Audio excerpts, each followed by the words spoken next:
We have a roll call, please. Dr. Bofi? Present. Mr. Castillo? Mr. Castillo is not present. Dr. Davis? Present.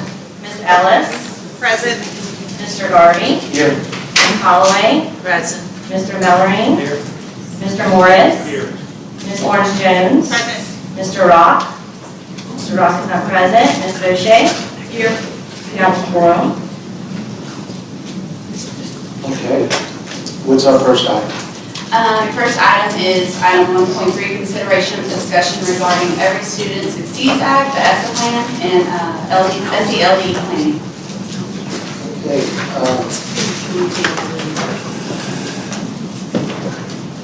So you take the call for the presentation. Okay, Superintendent. Yeah, before we get going with the actual agenda, I have a couple of announcements. I wanted first to recognize a few members of the legislature that are here with us today. This certainly is an important topic in the legislature. Every time I have the opportunity to visit at the legislature, it seemingly literacy is a topic of conversation, and rightfully so. And so I just wanted to recognize those legislators present with us today and thank them for being here. First of all, I see our chairman of the House Education Committee, Mr. Lance Harris. Chairman Harris, thank you for being here. House Ed member, Ms. Lori Schlegel. Thank you for being here, President. And also Senate Ed, Mr. Robert Mills. So, Mr. Mills, thank you too for being here, and thank all of you for your commitment to helping us with this important work. Also, one of the things I've done every essentially 6 months is just introduce staff members who have made a change within the office and or new hires. So I just want to continue that practice today. A few people to introduce. It's taking a moment. But whenever I call your name, LUE team members, just take a minute to stand. That way everyone can kind of have a face to your name as the board interacts with you over the course of their service. So first is Davion Butler, who is an attorney for us. Thank you for being there.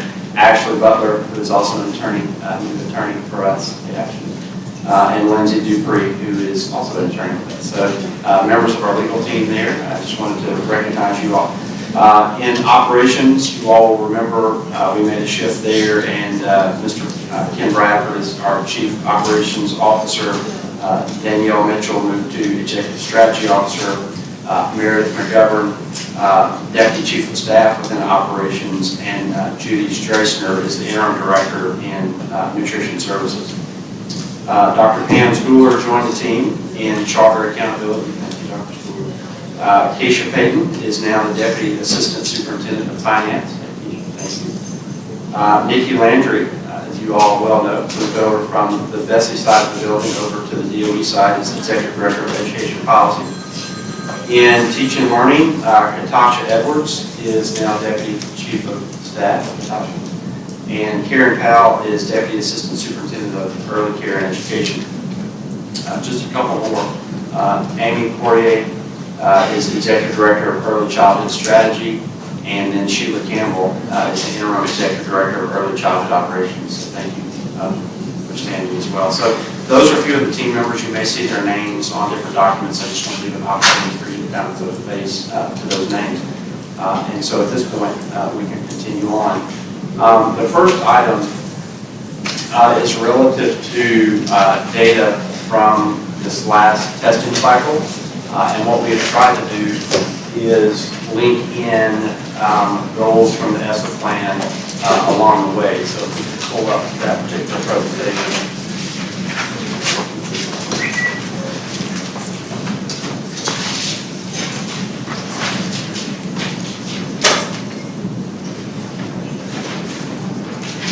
Okay, we've talked about this a number of times. We do believe that our Louisiana comeback plan made a difference for our state. We know that school systems from throughout the state were focused on recovering learning loss for their children, accelerating learning loss, but we asked systems from throughout the state to utilize their stimulus dollars around these three areas in particular: attendance and well-being, recovery and acceleration, and then professional learning. And so what is happening now is the school systems are planning for Comeback 2.0 and working to soon submit plans to the agency, hopefully for approval, as we continue this process for this upcoming year around these three critical areas. Excuse me, Superintendent. Okay, staff has pointed out that we don't have a motion on the floor.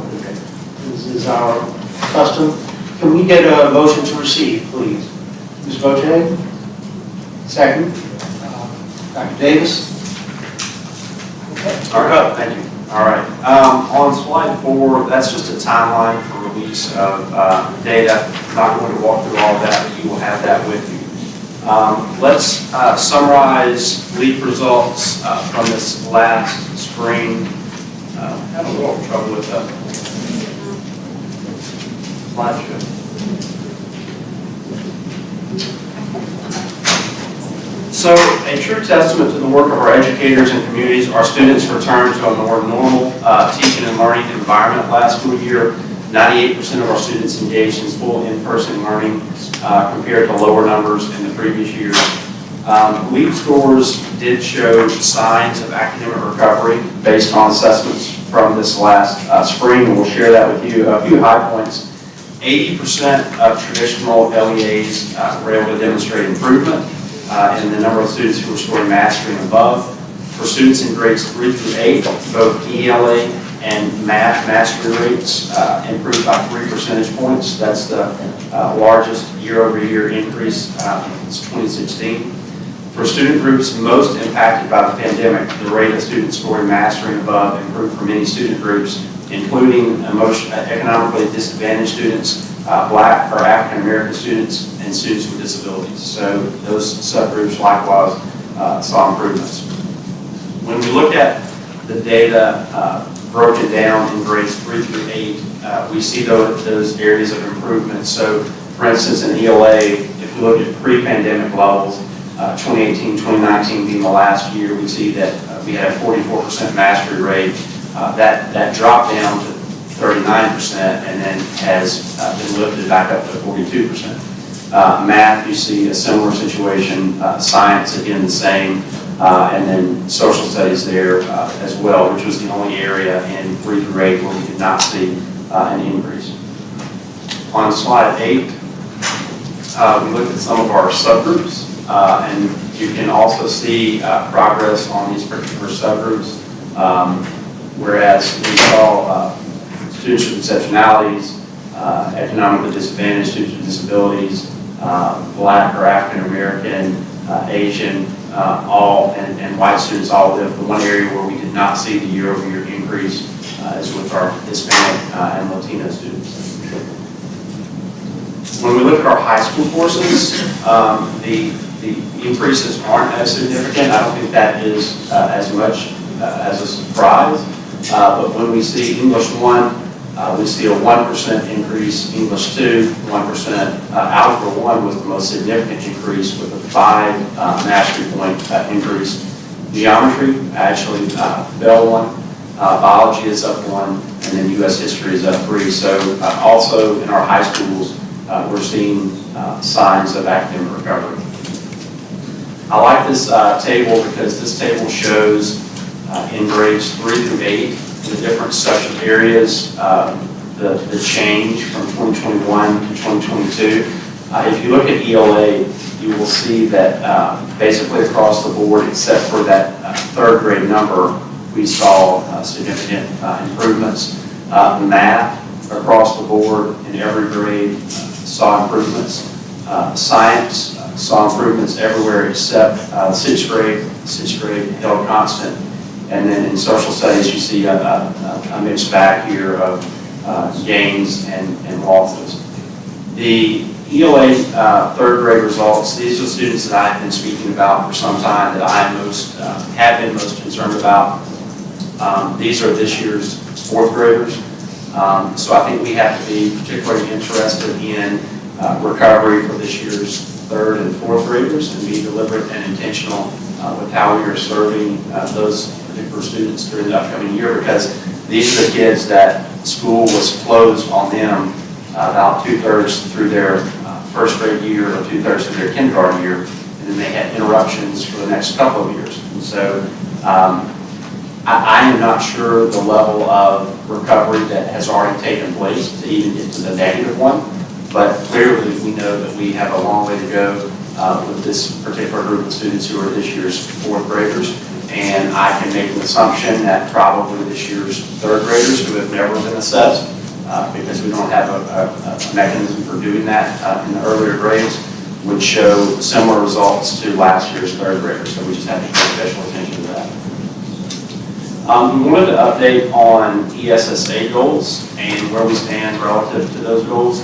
So I believe it was 2016 when these were set. Is that right, Mr. Lambert? 2016. Goal 1 on the ESSA goals, 63.5% of students in grades 3 through 8 would earn mastery or above an ELA, and 56.5% of students in grades 2 through 8 would earn mastery or above in math by 2025. Goal number 2 is the cohort graduation rate increases to 90% by 2025. And goal 3, 63% of English language learners will demonstrate progress by 2025. So as we looked at that particular week data from last year, I think it gives us some level of satisfaction to know that the work that's taking place in our schools with our educators, with those leaders working alongside parents is paying off. But we also wanted to look more long-term at where we were in 2016 and the targets that this particular board or that particular board had set to be a certain place by 2025. So if we look at plan and goal number 1, if you look about middle of the screen, you can see that the goal that was set was at 63.5. If you look at mathematics long-term, that goal for every group was 56.5. Mr. Lambert, did you want to weigh in anything on this particular slide? We're going to tag team this presentation. On this goal, this shows you the goal. Well, the black bar at the top shows you the target. The goal line shows you where students would have to track as a state to meet the goal by 2025, and the green line shows where our students perform. So, for instance, on goal 1, if we know that the number that was set in 2016 was that by 2025, 63.5% of students will earn mastery or above the ELA, we can see that even in 2017, we began to see separation between where our students were and us being on target to hit that goal. When you move to 2018, you see that target or that difference widening. You see it widen again by 2019. So not being on track to hit that 2025 goal. And then the pandemic hits. And so then once we get to 21-22, that green line shows that in ELA, our students are back below where we were at a pre-pandemic level. And the difference there is wider between that target number, tracking to the target number, and where our students actually are. We're not going to walk through this slide completely, but this is just a look at various subgroups, and it essentially shows the same bit of information. This is the same graph except for math instead of English. So on this graph, you can see once again the target that students we would have to hit as a state with our students began to widen as soon as 1 year after the goal was set. And we saw a widening of that, a slight close of that in 2019. Again, the pandemic hit, and then we are below the mark with a wide difference between where our students are versus tracking to hit the 2025 target. Again, subgroups relative to that math goal. Mr. Lambert, do you want to speak to this particular slide? Just like in the week mastery rates, we provided a snippet from the Essa plan itself that shows the baseline graduation rates in 14-15 in the long-term goal by subgroup. The next slide, Dr. Brumley. Yeah.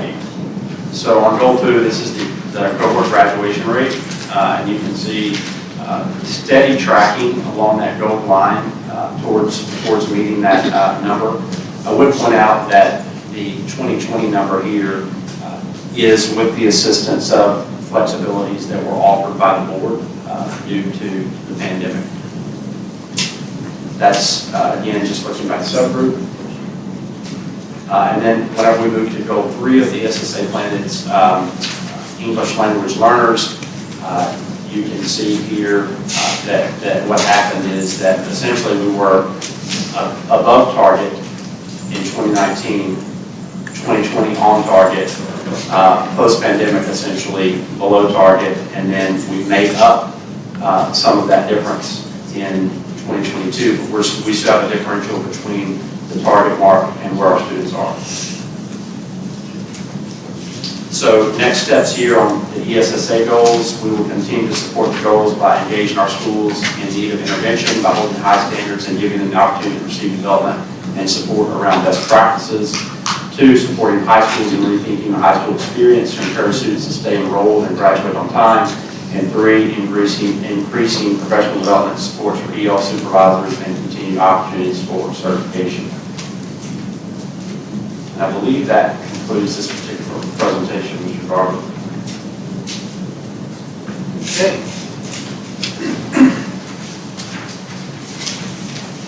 Is that the conclusion of that agenda item?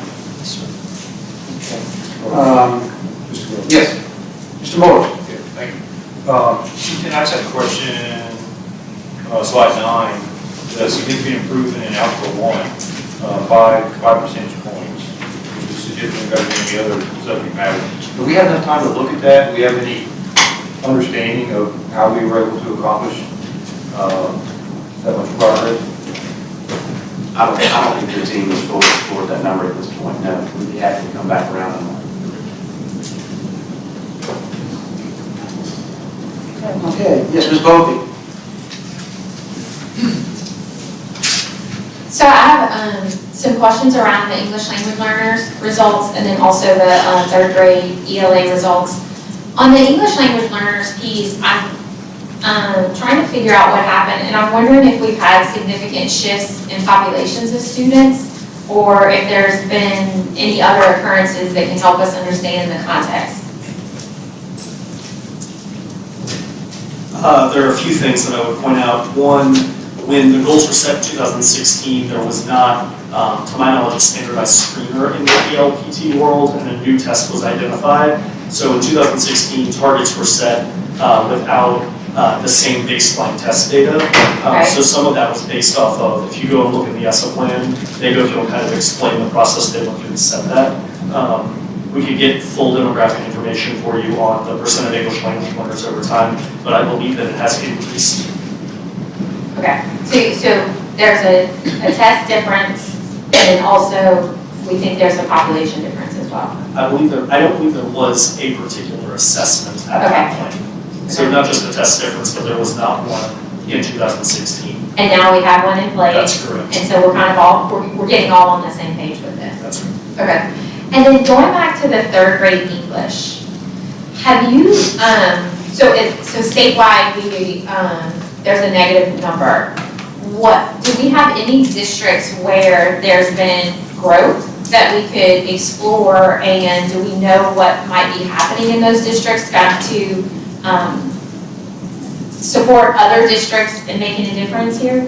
There's a small number of districts where that is indeed occurring. The other thing that we've looked at, we've started to look at, is this cohort of students, when you look at the K-3 literacy results over time, have historically been weaker than the other group of students. So as Dr. Bromley said, it's difficult to really tell how much of a gap schools actually close with regard to this, because these are students that we knew were already struggling when the pandemic started.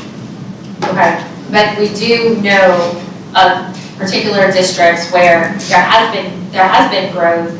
I would like for you to identify what it is that those districts are doing, so that everyone knows and can benefit from it.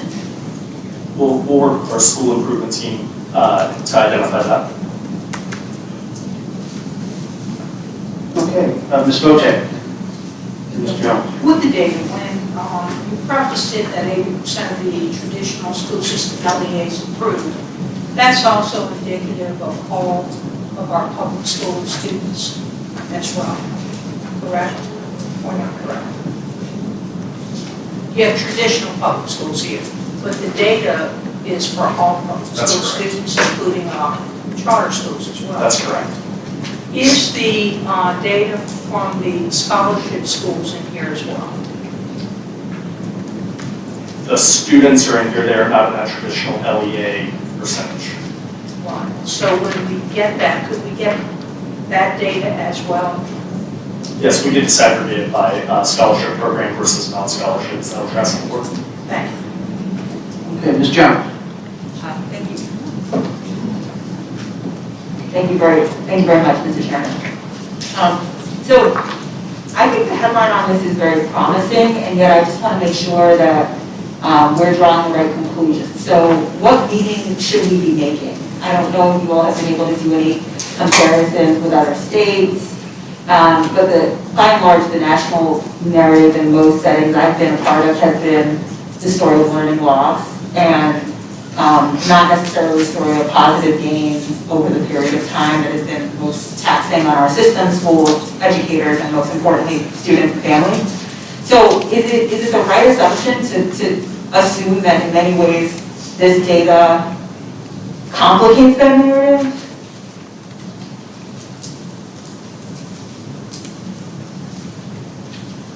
Would you mind framing the question in a different way for me, just so I want to make sure I'm understanding? What meaning should we make of this, right? This is very comprehensive data about the current state of our student learning, and I'm thinking about the narratives that we have all been privy to the last 2 years of learning loss, and the fact that, and yet some of this data is moving in a favorable direction, and so I'm trying to sort of put those two narratives together and try to understand from your perspective, or maybe even other board members, like what meaning are we making as we look at this? Well, I mean, for me, it's indeed a fact that we did experience learning loss. Roughly, give or take, plus or minus 5 points across the board. And so to see an increase, particularly in 3 through 8, is very promising. It's give or take half of that was lost. But we know that educational outcomes weren't where we would have wanted them to be even pre-pandemic. And so that's why the acceleration piece that I believe even Dr. Chasson will speak to in a little bit is really important. I'm not really surprised by the high school numbers only being up, like you see a lot of +1s, +1s, other than algebra and stuff like +5, because those students have already had a history behind them. They've had an academic career behind them where they bank knowledge. But for these 3 through 8 students, and particularly these 3rd grade students, this is the pandemic experience has been a large percentage of their life. And that includes their educational experience. So what we don't know, even with the -1, is without the efforts from systems across the state last year, what would that number have been? Because we don't have data prior to 3rd grade to know that. We think it's very promising. We think that a lot of the additional reforms and supports that we're making and providing should make a difference for this upcoming year as well. We have a ton of support across the state around particularly literacy, and you'll hear more about that today. But I just bottom line, just like being honest with the fact that we did experience learning loss, but taking a moment to celebrate that our students are back on the rise, but we still have a long way to go. Thank you for that. Okay, Mr. Miller? Mr. Miller? Dr. Mullane, I'm not sure, this may come up be a better fit later, but since we're talking about comparing 2021 to 2022, I guess it was a few weeks ago now, I was reading how, specifically about Tennessee, they've made up their losses completely in ELA, caught up to where they were before or pre-pandemic. Has anyone reached out to them or kind of explored what they did to frankly be ahead of us, where they're back where they were? Do we know, is there something that we can try to replicate? And again, this might be something that Dr. Chasson can hit on later on, so if I'm ahead of myself, cut me off. No, I mean, we're happy to explore that. We're happy to look at that. I would remind you though as well that our decrease was not as significant as theirs as well. So if they had in fact recovered every bit of learning loss, I certainly need to explore that. Any other questions or comments? We don't have any cards on this item, do we? Thank you. We have a motion on the floor to receive. Do we have any objections to the motion? Hearing none, motion carries. Next item. Next item is item 1.4, consideration of an update report regarding the status and implementation of the Louisiana Comprehensive Literacy Plan. Need a motion to receive. Can we get a motion to receive, please? Mr. Morris, second, Dr. Davis. Thank you. Mr. Garvey, before we begin this presentation, I want to acknowledge Senator Beth Mizell from Senate Ed, who also has walked in. Just thank you for being here. Thank you for joining us. Thank you for all you do to help us, Senator Mizell. We're really excited about this presentation today to share some of the information with you that the literacy team has been working on for some time. You can almost tell who they are if you look in the audience. But they are working hard on this work. They believe this work is important. And from community members to policymakers to parents to this board to teachers and educators, it just feels like there's an increased sense of accepting the fact that we have to approach literacy different in our state. And there's an acceptance to the fact that we all have to work together to do that. We have passed good policy, we've passed good legislation, thankful to many of the people in the room, both on the advocacy side and actually in those policy seats. We're seeing this transfer take place in the classrooms and schools. And one of the questions you've heard me say before that I always ask the principal is, how does your school day look differently today than it looked 3 years ago? And if the answer is it's basically the same, then my response back is then I question whether you're being responsive to the needs of the kids. And so also we are trying to ask ourselves, are we being responsive to the needs of our educators and leaders and the things that they might need? And so what we're going to do today is just present some of those initiatives. And Dr. Essa, I appreciate you being here to do this report. Thank you, Dr. Brumley. Good afternoon, everyone. I am so excited to be able to share with you today, hopefully a very comprehensive and robust look at our literacy efforts across the state. We'll begin just by visiting on our vision for education here in our state. So we are very driven by a mission centered on getting the best outcomes for all of our kids who call Louisiana home. We know that this vision is ambitious and attainable, and that we will achieve this vision by giving all students the opportunities and tools they deserve so they're prepared to graduate high school ready for a career or college. There are several key areas that we focus in on as a department, and you see these called out here. One explicitly around foundational literacy instruction, and that's the topic that we're going to dive more deeply into today. So our literacy mission is that Louisiana students will have improved literacy outcomes through high-quality instruction and interactions from an effective teacher who is supported by leaders and families. And just to visit a little bit with our data over time, we've already talked a little bit today about our LEAP data that you all received in the last report, and wanted to just take a look at our NAEP grade 4 results over time.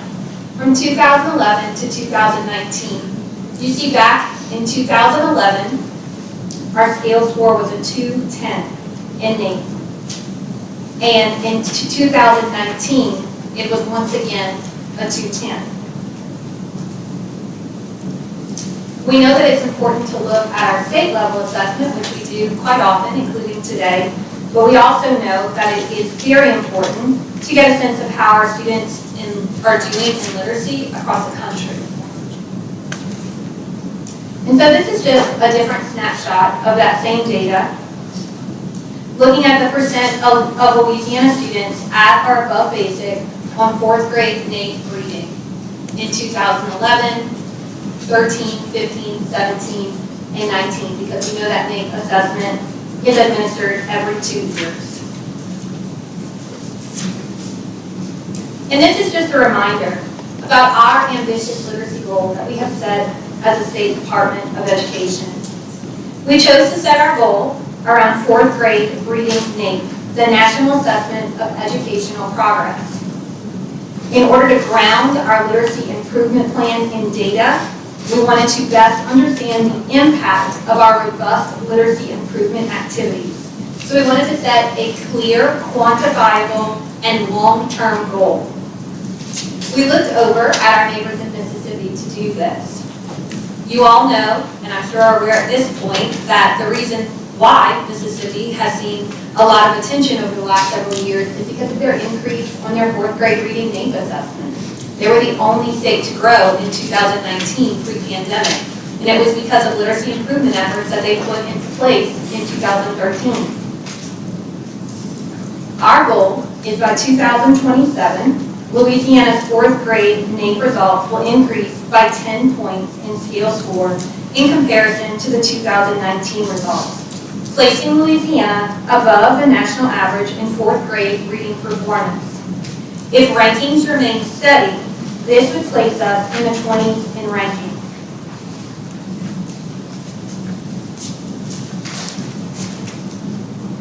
This is a look, again, a reminder, as you all have seen this before on some previous literacy updates, of our 2021 fall reading report data. And you all know, at this point, we do administer a kindergarten through third grade beginning of the year screener within the first 30 days of school as part of a legislative and BESE policy requirement. We also know that we have some opportunities to tighten this data collection and that we are in the process of doing so by uniforming around a single universal screener for these grade levels. One thing that I did want to pause and point out here, as I know we've already had some questions around that third grade cohort, is if you take a look at this slide and you see that teal colored 2019 block, if you look at that kindergarten cohort in the teal block, you see that 43% of kindergartners were on or above level. That is this year's third grade cohort. We can see that that was already a dip from some of the previous cohorts. You have to remember when looking at this data that we are showing plus and minus by grade level, but we also have to recognize that each one of these data points represents students, it represents children. And so sometimes we do have cohorts who enter lower or higher than subsequent cohorts. And so just to point out that 43% in that teal color in 2019 were already entering school lower than some of their previous counterparts. And we can see them move on from kinder to first to second to third as a bit of a lower cohort in comparison to some of the other years.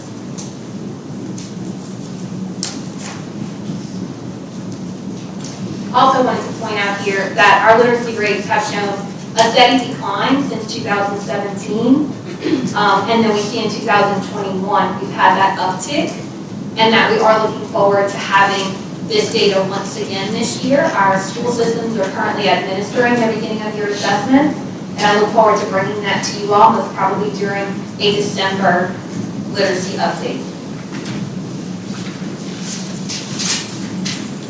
So next I'd like to shift from the data to an overview of our literacy work. And so what I hope to highlight today is that we are managing a fundamental shift in literacy instruction here in our state.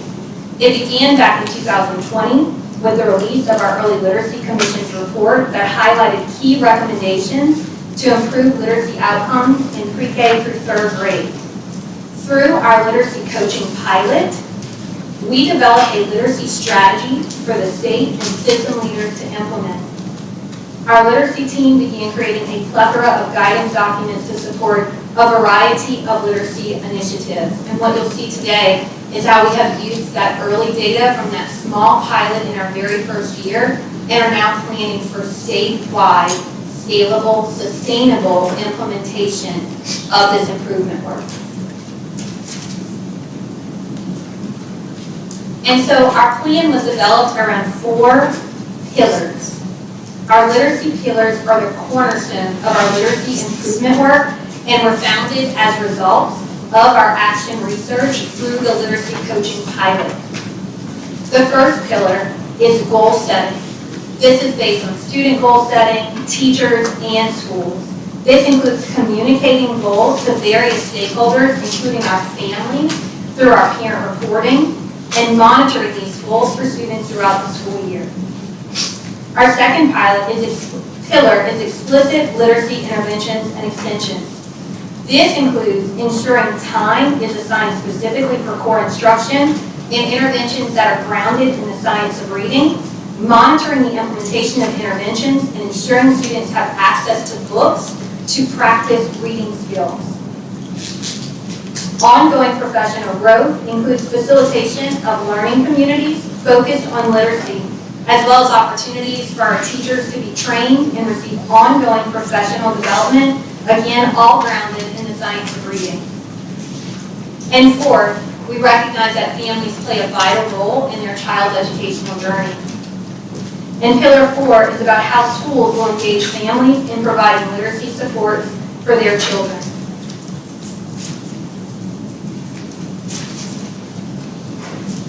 So we'll start by taking a look at the literacy goals pillar. We have released data analysis tools for teachers, site level leaders, and system level leaders to use their literacy screener data to inform instructional decisions.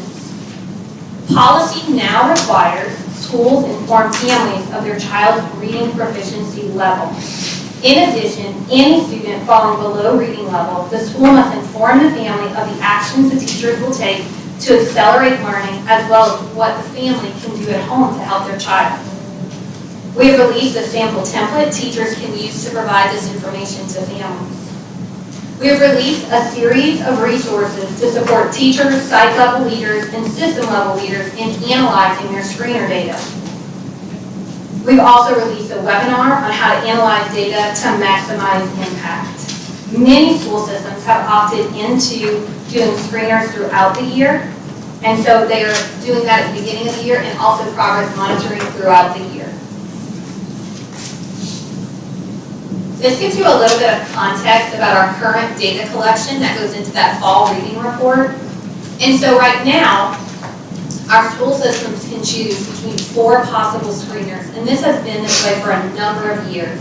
They can choose between a cadence reading, Dibbles 8, STEEP, and STEP to administer within the first 30 days of the school year. And it focuses on one specific component per grade level.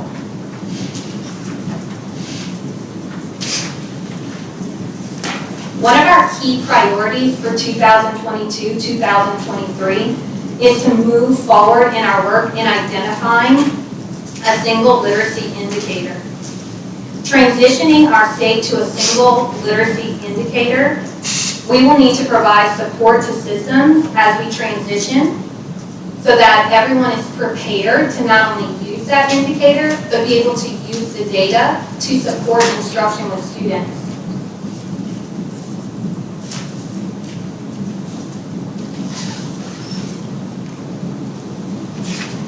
We also know that we need that frequent data collection for progress monitoring of students.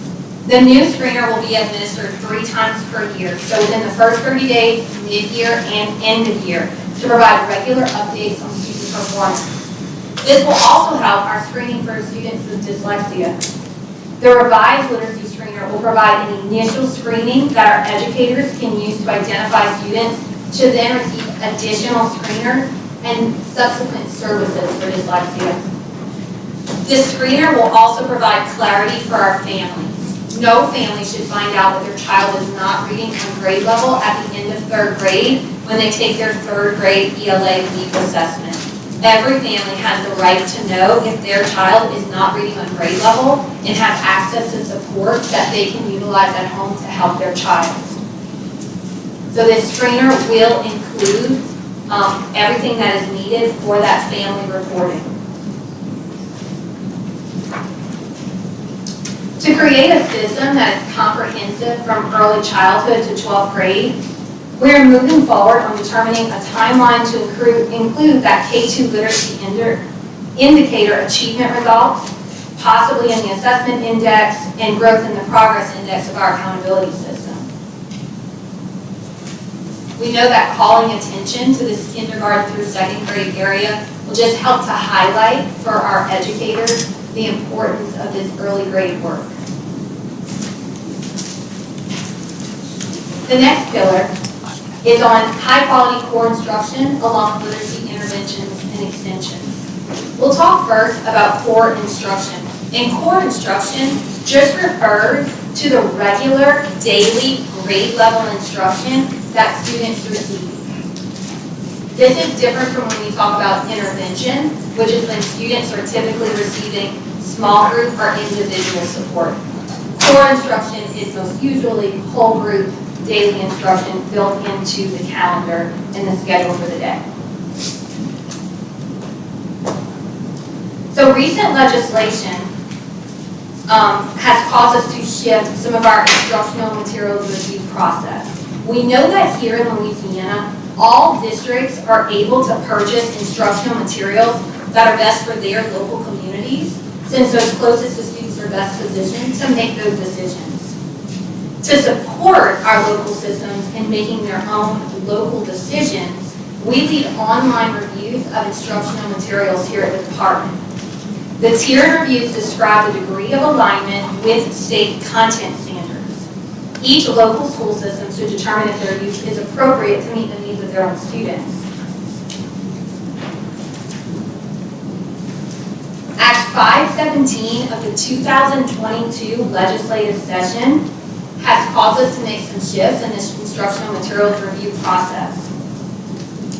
This law ensures that all textbooks and instructional materials used to teach students to read are high quality, fully aligned to state content standards, and based on literacy strategies that are scientifically researched with proven results in teaching phonological awareness, letter formation, phonics decoding, fluency, vocabulary, and comprehension.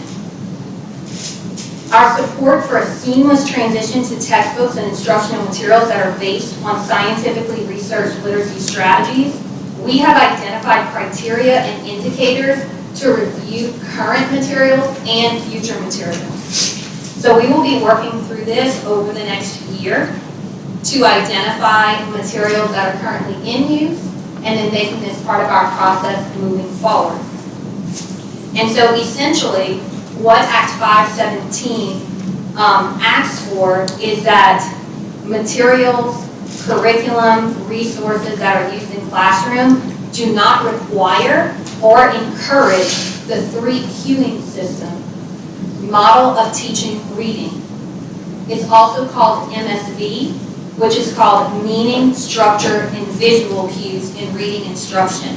So I want to pause here and highlight what that means and what that looks like in a classroom.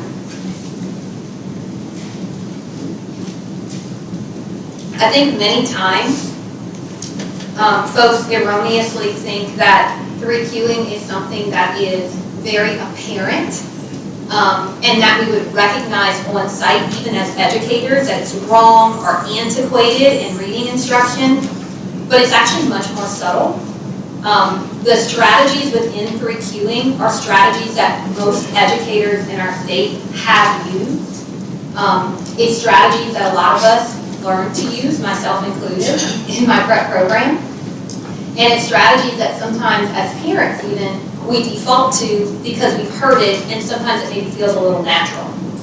And so the 3 cueing model involves gaining meaning from print using 3 types of cues, which is why it's called 3 cueing.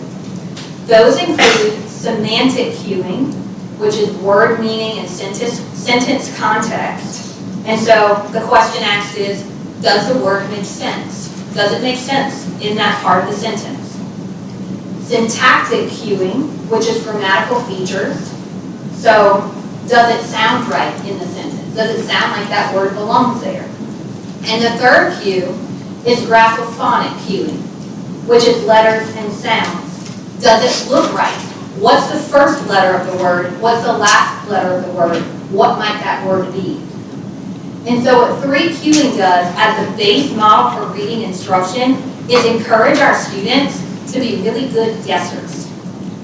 And so we might have heard this in classrooms, we might have done it ourselves as teachers or even as parents reading at home with our kids. But the strategies include things like when a child doesn't know a word, we encourage them to skip the word. Or we encourage the child to look at the picture to guess a word. Oh, you see a dolphin in the picture? The first letter of this word is D. You know that letter. And you know that dolphin begins with a D, so that word is dolphin. When the word might be something completely different. So it also means trying a word that might make sense. These are all strategies and techniques, again, that teachers over decades have learned to use in their classrooms. They don't seem so like blatant or outlandishly wrong. They almost feel kind of natural when teaching reading. And it's not even that the science of reading, which I'll compare this to in a moment, says that all of these things are so wrong and should never be done, but they should never be the basis of reading instruction. This is the opposite of what we call the science of reading. This is encouraging children to be great guessers. And so we often see students who learn, or even adults who have learned using this methodology, that they might confuse similar words that have beginning and end letters that are the same. Like when they get to the word revolve, they might say resolve. Or when they get to the word differ, they might say defer. And so using these strategies can make a kindergarten through second grader sound and seem like a fluent reader, but they have more and more difficulty reading complex text. So as the words get more complex, as the pictures are removed from their stories, they begin to struggle. They're also in 3Qing. Another thing that we see very often in 3Qing materials are repetitive readers, which really encourage students to use the picture cues. And these leveled readers are meant to be just right books, if you've ever heard that term. And that means that you're giving students just enough unmanageable words that they can still access the text somewhat. And that works for a few years, but it won't work later on.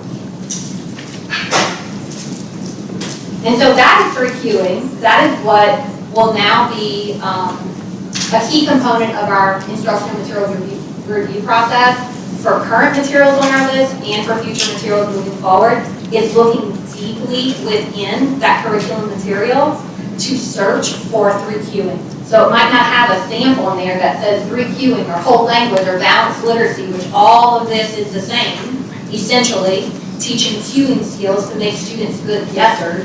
It may not even have that stamp. It might not even be in the material. It might be things that teachers have just learned how to do and done over time in instructional practices. So the science of reading is the opposite of that approach. The science of reading is a vast body of research, and it's the converging of evidence of what matters and what works in literacy instruction. And so we have put out, I think, a pretty bold guidance document probably a little over a year ago that really lays out what should teachers do in instruction, what does that mean, and what does that not mean. And you see just a little sample row here up on your screen. And so it goes through telling teachers what should they do in the classroom, and then really highlighting for them what does that look like in classroom instruction and in their instructional strategy, and then what does it not mean. I say that this guidance document is a little bold because some of these things that we call out in that right-hand column are things that people really hold on to because it's things that they learned and things that they've done for a long time, and maybe it's things that they really like doing. But they have been proven to be ineffective in teaching children how to read. And so we've called them out in this guidance document. And so the science of reading is that vast body of research around what actually works for teaching children how to read. And it's based on 5 main areas of reading instruction. The first of which is phonological awareness, which is teaching students to recognize and manipulate the sounds within words. So this is how we hear language and how we hear the sounds of words. It is an essential building block of learning how to read. Phonics is teaching letter sounds and the sound spelling patterns explicitly and systematically. And every time I sit up here and I give you all a literacy update, I talk to you how we want our literacy instruction to be explicit and systematic with phonics. What does that mean? Explicit instruction is when the teacher clearly, overtly, and thoroughly communicates with students how to do something. That is explicit instruction. That is me teaching a child their long vowel sounds and what they look like in a word. That is explicit instruction. Systematic implies that there is attention paid to the detail of the teaching process. Great science of reading materials teach foundational reading skills, phonics, in a systematic way, meaning that it's in a progression that makes sense and that builds over time in their skill development.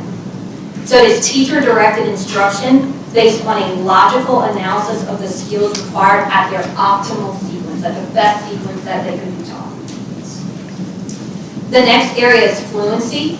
This includes frequent chances for students to read and reread orally from connected text. We hear a lot about fluency. We hear people say, oh, they're not a fluent reader. What does that mean? It means that they are not able to automatically recognize the words. And so we know that children need a lot of experience with reading. They need a lot of practice with fluent reading. Vocabulary is equally as important. Vocabulary and comprehension are the last two areas. In vocabulary, we know that our children need high-quality, language-rich interactions. A lot of times in our early grades, this happens through read-aloud text. So this is when our teachers will read books to the children, and it may not necessarily be books that the children can decode themselves, but when the teacher is reading them aloud, they're focusing in on that rich language and the vocabulary and building their vocabulary knowledge, and then comprehension, which is the last part of the science of reading, which is about really teaching students to understand what is being read to them and what they are reading, and teaching those metacognitive strategies, like how to set a purpose for my reading, so that I know why am I reading. Am I reading to find something out? What am I reading to find out? And then monitoring for meaning. As adult readers, we know to stop and pause and do this very fluently and easily to think about, do I understand when I've been reading? Children need to be taught that as a skill.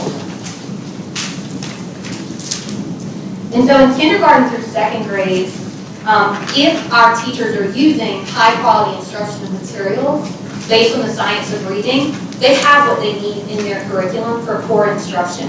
They have a core sequence that brings children through this sequence of the science of reading, of learning how to decode words and make meaning of the words.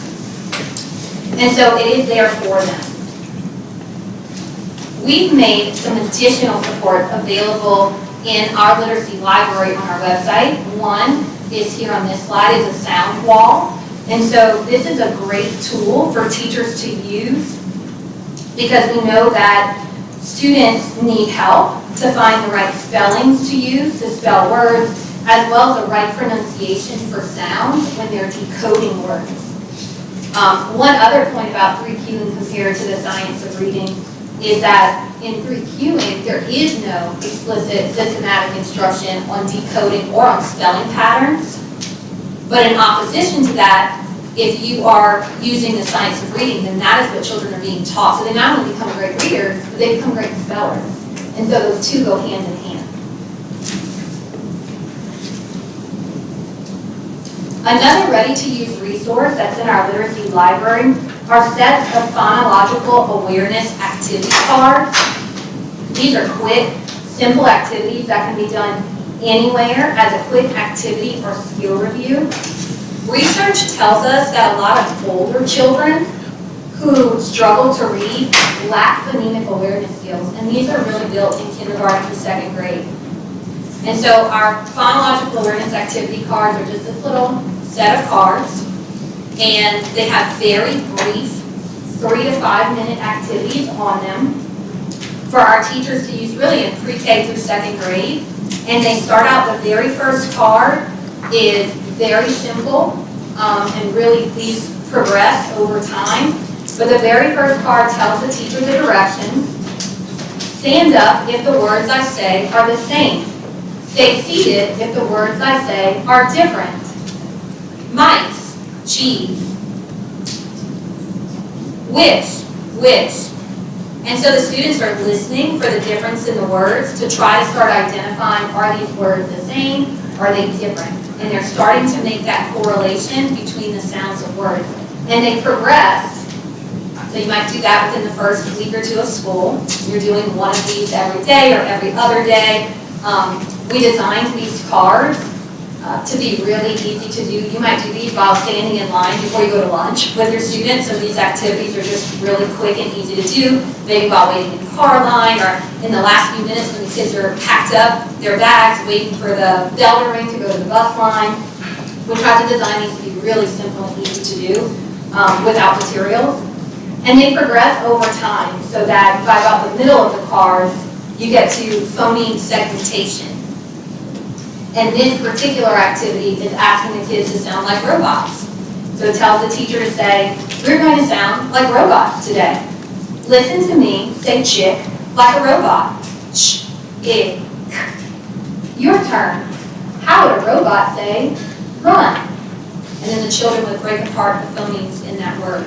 So these quick activities are just meant to build in pre-K through second grade, again, that phonological awareness. And once they have those activities, they might use it with different words over time to help children build those skills. But again, research tells us that phonological awareness is so important in our early learners, and that is a necessary skill to progress into something like more complicated phonics skills that they're looking at.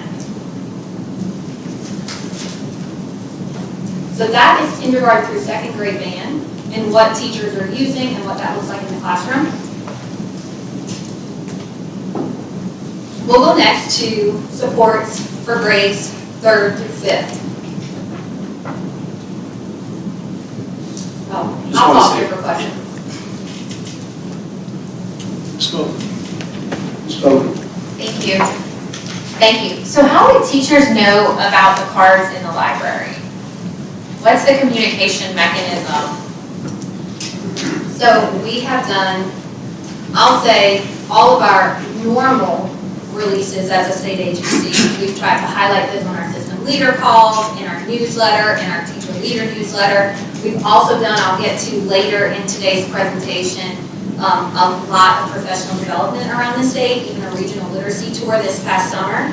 However, we do know that these may have not made it into the hands of every teacher in the state, and so we are planning on launching a literacy website in the next few months and a media campaign to try to make these materials more apparent and for our teachers to know that they're there to use. Thank you. Okay, Ms. Miller. Dr. Trezon, thank you. You had mentioned a little while ago about the Florida literacy streamers. My question goes off of that. Is the DOE collecting data at a state level this school year to see if there's any trends or anything with these streamers? Yes, and that will be in our fall reading report. I mentioned earlier, so schools administer that assessment within the first 30 days of their school year, but of course every school system starts at a different time. They then have to, they administer in the first 30 days, but they then have to turn it in to us, and we do have to verify that data and clean it, make sure it's good data to share with you all. So normally, that's ready for our December BESE update. Last year, I believe I brought it in January due to Hurricane Ida, but we are on track for you all to receive that in December. Okay.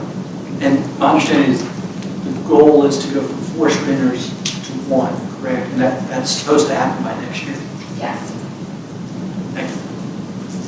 Ms. Bocek? That was the same Motion. question. That was the same question I had. The universal screener should be ready to go for the fall of 2023. It should. We are on track for that at this point.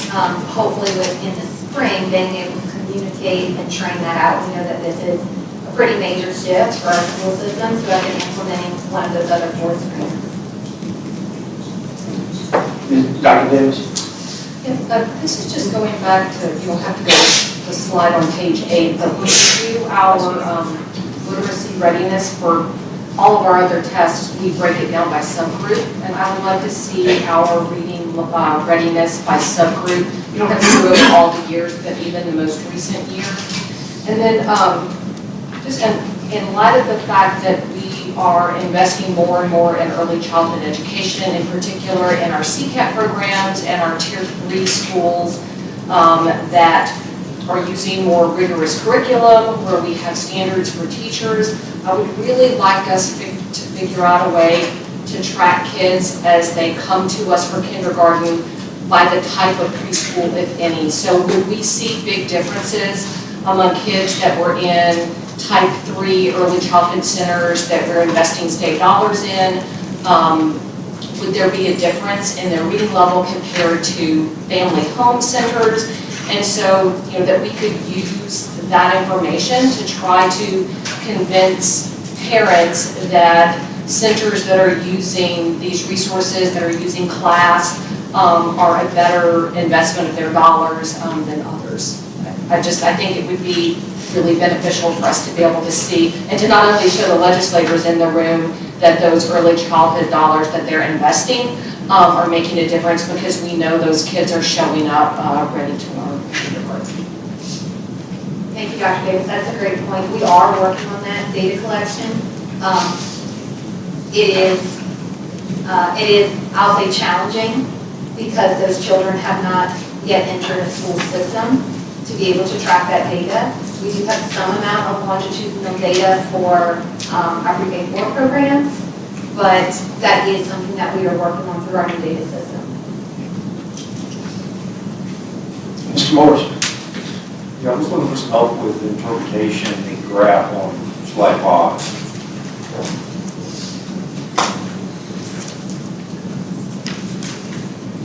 So if I look at it, it's pretty much flat line all the way across the scale, 0 to 500. So I'm really trying to understand, if our performance is good, bad, or ugly.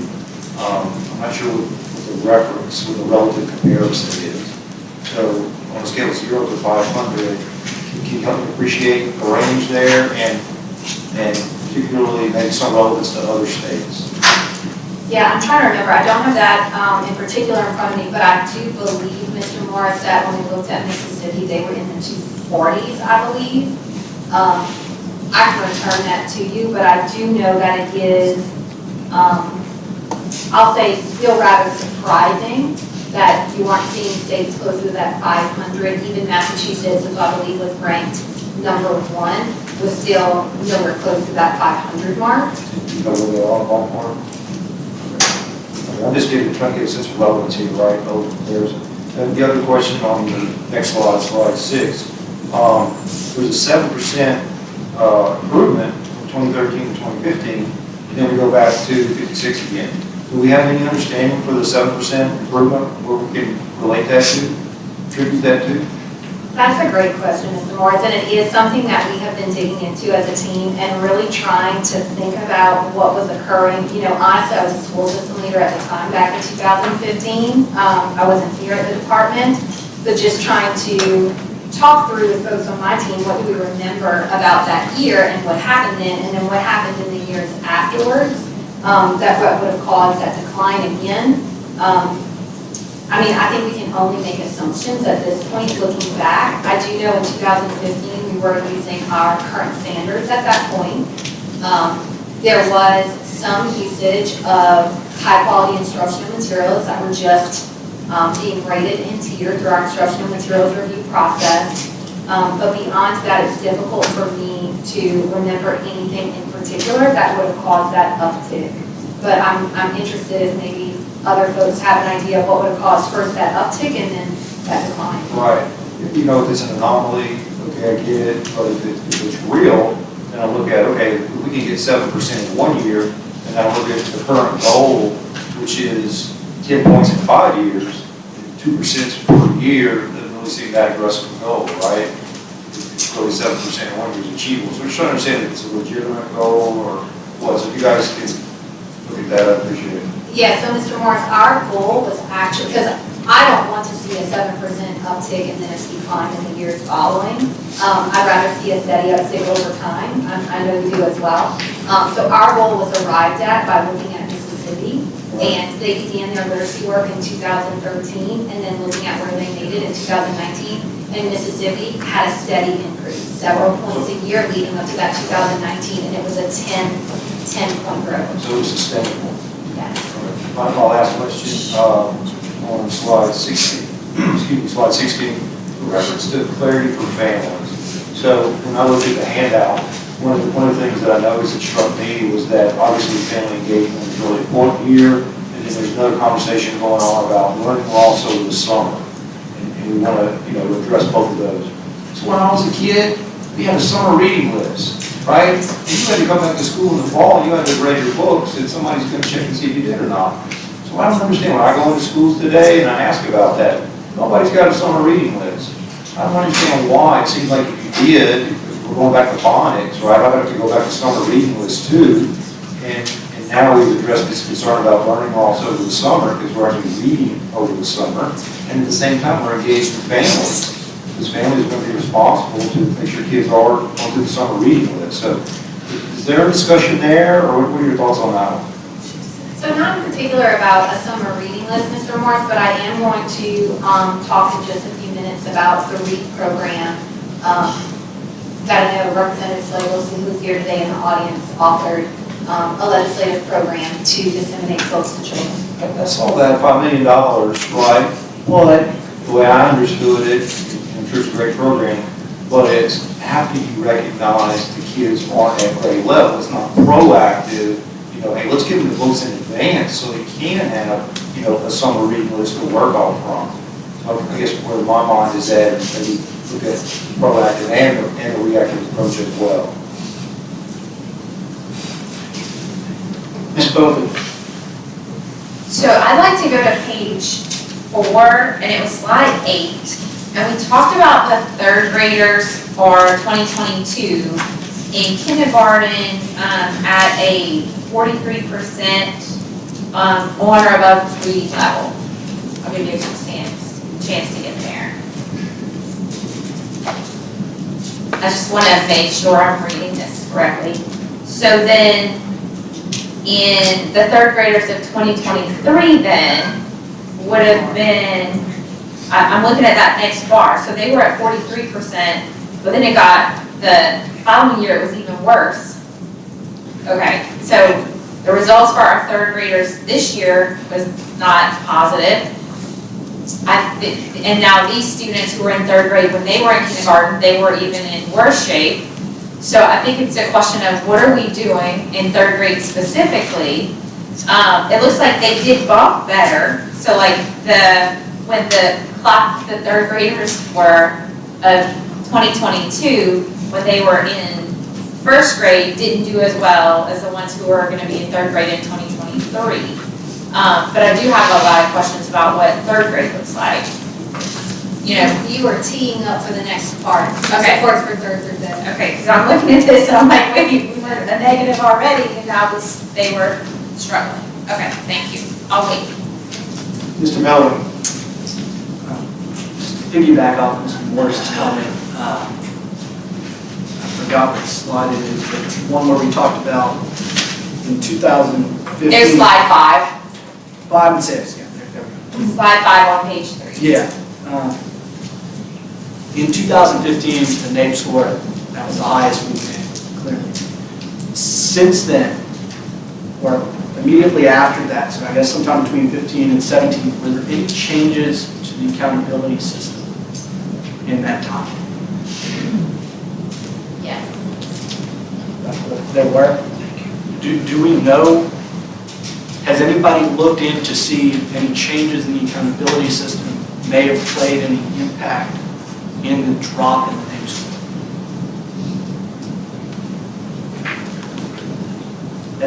Is that something that we can look into to see if there was a correlation? I'm not saying it was a causation, but maybe a correlation between changes in some sort of, maybe not even accountability, whether it's a change in some sort of policy from the department of BESE, in that may have had an unintended outcome, an unintended consequence on our native schools. It would change on the curriculum, I think would be the question. Something, whether it was a change in what we consider high-quality material, anything like that. Tier 1. Tier 1, anything like, just something to see if there was a change, maybe as basic as that, I would call it.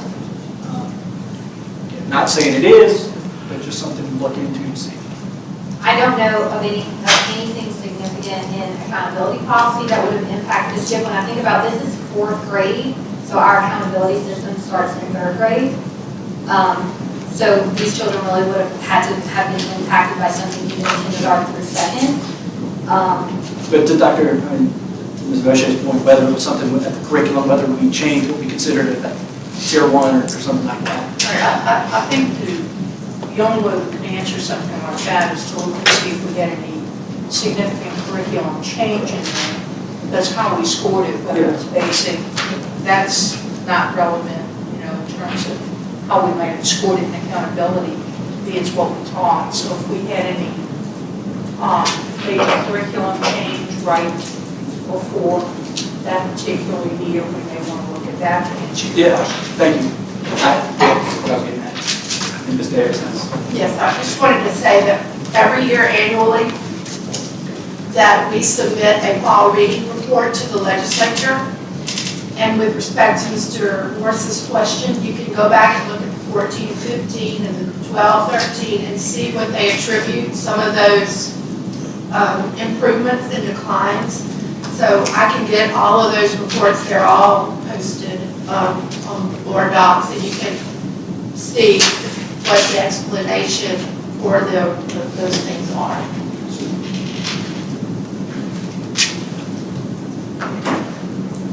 Any other questions?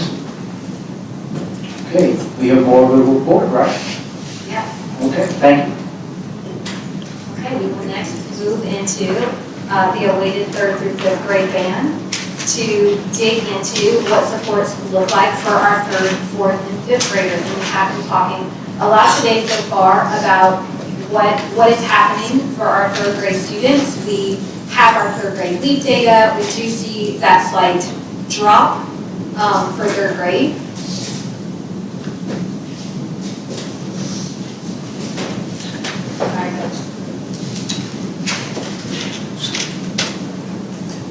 So we have recognized that there was a gap in free, easy to access, high quality materials that teach foundational skills for 3rd, 4th, and 5th grade students.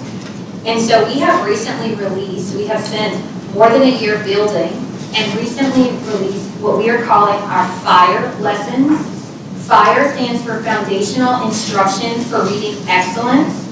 These brief lessons are meant to be supplemental because we do recognize that a lot of our 3rd, 4th, and 5th grade materials that are utilized currently do not completely address our reading foundation standards that go up through the 5th grade.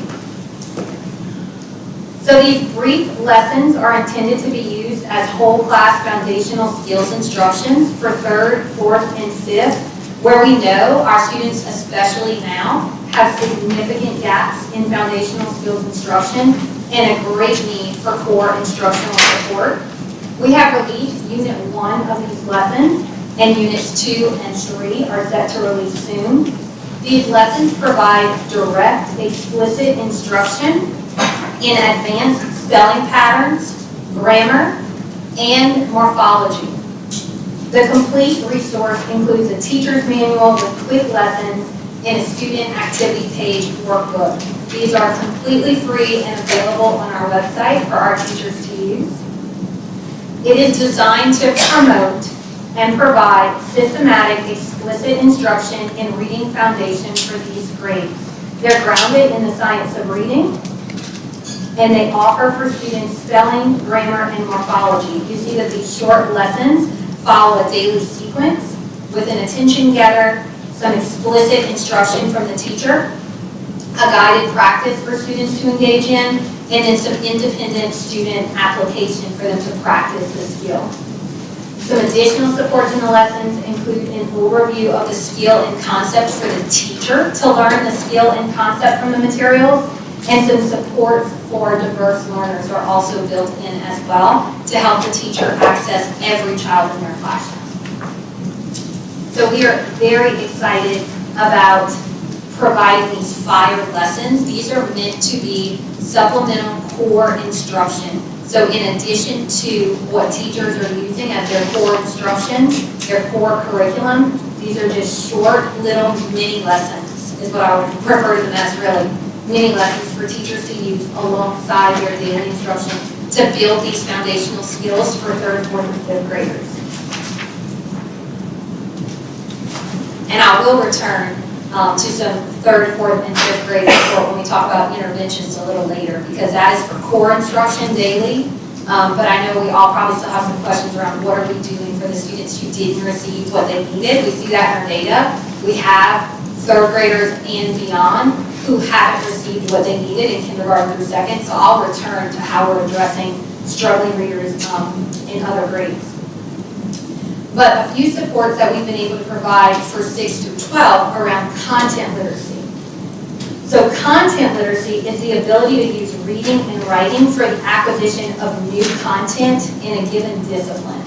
So you all have probably heard that saying that in, in the lower grades, you learn to read, and then as you grow, you read to learn and acquire content and content knowledge.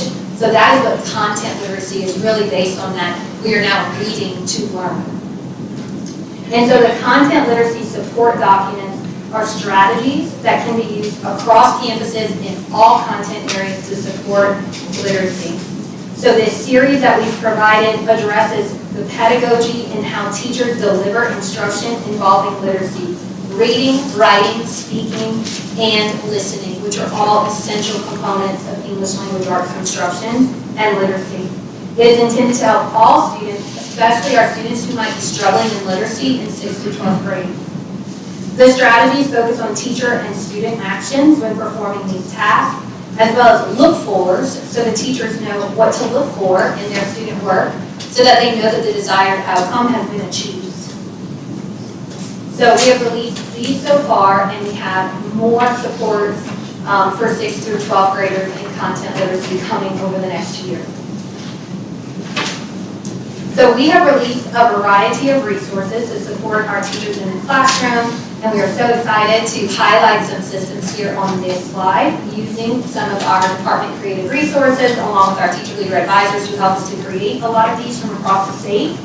So here you will see how teachers in Catahoula have incorporated those sound wall materials that I showed you all earlier. Kindergarten students in Vernon Parish participating in some of these phonemic awareness activities, the cards that I showed off earlier.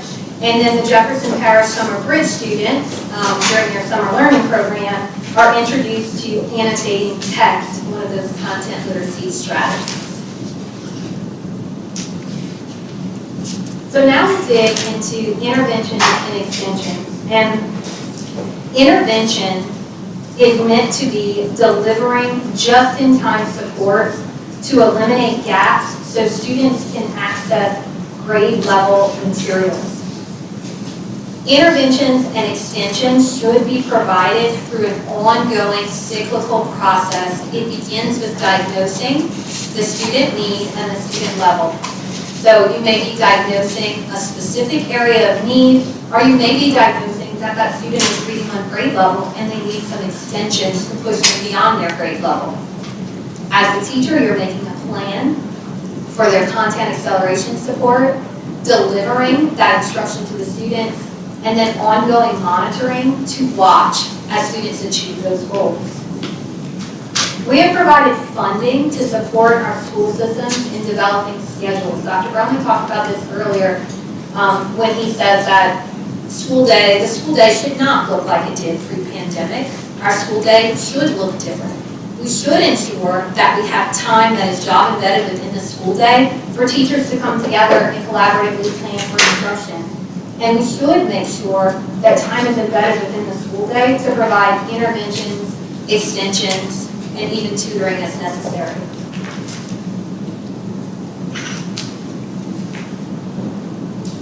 And so we've also worked on strategic planning for individual students. Steered by recent legislation and policy updates, we were able to present at our recent Teacher Leader Summit a few months ago and release webinars around literacy plans for students. These individual student literacy plans are meant to report to families in family-friendly language, and we have provided templates for the plans and reporting in our literacy library.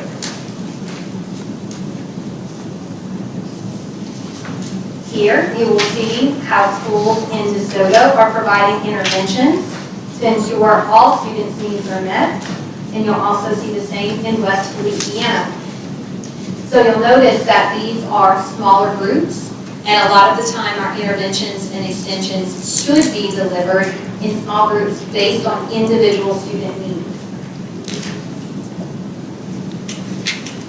So this is probably the resource that I am the most excited to show you all today, and this is our Lift Kit. So in response to consistent feedback from the field and the clear need for our students, we have developed a comprehensive intervention kit that contains diagnostic screeners to be used in conjunction with the universal screener and LEAP data, depending on the grade level, and explicit guidance on where to start with targeted skill interventions for students. And LIFT is the acronym for Literacy Interventions and Foundational Tools Kit. It has its own extensive library of resources. This is meant for students grade 3 and above who are struggling readers. So any student who has a reading deficit or an issue with reading should be able to be provided the resources in this Lift Kit by a teacher to increase their reading level. So we will dig in just a few minutes and take a closer look into this Lift Kit, but I'm so excited that we're able to provide this on our website free of charge to all of our educators across the state. We just released this in July along with some professional development, and we're planning for more professional development throughout the years on how to utilize the Lift Kit. But so far we have just had amazing feedback because there is such a need for high quality materials for teachers to use for intervention for 3rd grade and above. I mean, quite frankly, there's just not much out there. There's not even great resources that people can buy, even for huge sums of money if school systems happen to have it. There's not great resources that are easy to use and access to provide really explicit, individualized instruction for students. So we'll return to the Lift Kit a little bit later. I also wanted to touch on dyslexia screening and support because we have had several pieces of legislation over the last few years around our students with dyslexia and how we provide them support. So just wanted to let you all know that we've done a few things. We've redeveloped the Guide to Dyslexia in Louisiana. We've updated that to support the implementation of Bulletin 1903, which was revised in September of 2021. We also provided a step-by-step webinar for our educators on these updates to the Guide to Dyslexia in Louisiana. We've also worked to address the reporting requirements of Act 419 from the 2021 legislative session, the Dyslexia Bill reporting guidance. And driven by requests from the field, we've created a comprehensive dyslexia checklist to assist teachers with identifying characteristics of dyslexia and other related issues. We also recently were really thrilled to have 2 of our department employees, Meredith Jordan, our Executive Director of Diverse Learners, and Dr. Lisa Holiday LaBeouf, Supervisor of Literacy Professional Development, to present a live webinar in July to review available support for our educators working with students with dyslexia.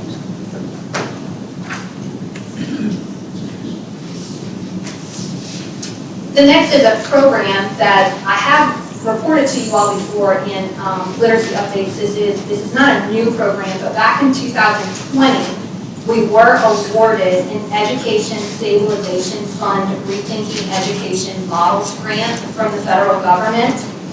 And this provided $17 million total to Louisiana over the course of 3 years to improve early literacy outcomes across the state. And so we were able to create a process, a request for applications process to identify quality tutoring providers.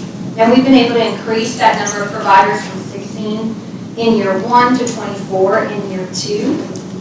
And we've been able to enroll 2,223 students in the REAL program. This is for pre-K through 3rd grade students. And so families have been able to receive a $500 micro grant per fall, spring, and summer cycle, and they've been able to choose a tutoring provider from the approved providers. And so this is a small-scale tutoring project that was funded by that federal ESF REM grant back in 2020. And the $17 million, I will note too, not all of it went to tutoring. A good portion of that funding, the grant actually required a good portion of that to go to the devices for the students. And then so just a portion of it was left for this small-scale tutoring initiative. But we have also committed to providing $40 million to families through the Steve Carter Literacy Tutoring Program. And so this $40 million will help to provide $1,000 vouchers for family to access literacy tutoring.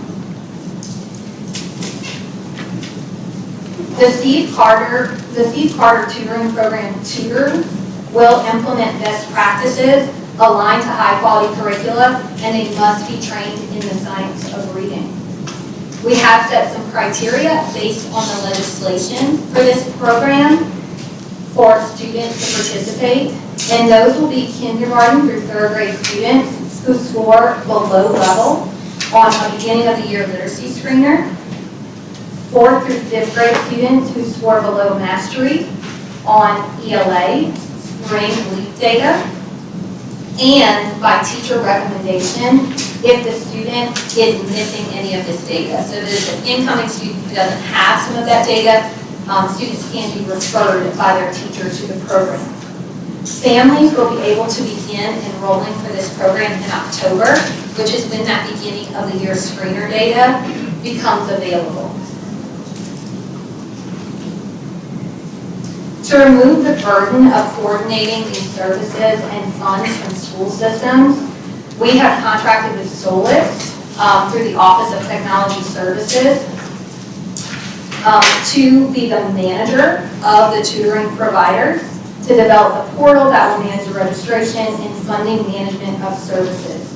Solix will coordinate payments to approved tutoring providers, support families in registration, and develop and deliver virtual trainings on the tutoring service portal and tutoring service manager roles and responsibilities.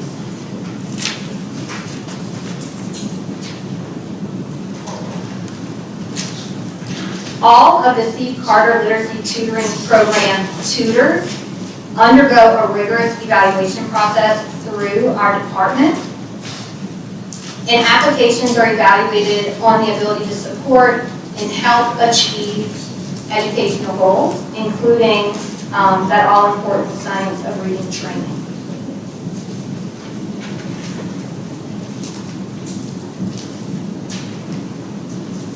To ensure that families know about this program and that they are maximizing the use of these vouchers, we have partnered with Emergent Method through a contract that I believe is up for approval tomorrow during our committee meeting, to craft a clear, targeted, and multifaceted communication campaign to communicate tutoring opportunities to families. This will increase enrollment in tutoring by identifying audiences and understanding how each best responds to messages. We will also work with our LEAs to incorporate tutoring into those individual student literacy plans that are now being made at the local level based on policy. We also have created Accelerate Tutoring Resources. So during the 21-22 school year, we released guidance to school systems for Accelerate, a just-in-time tutoring model that builds on student assets to address unfinished learning. Our Accelerate tutoring model is based on applying 3 pillars: intentional structures, which mean that tutoring is accessible to all students, is frequent and consistent, high-quality materials are used during that tutoring time, provide an effective educator, and that those educators are using formative assessment data to identify unfinished learning, to monitor progress, and provide individual learning for students.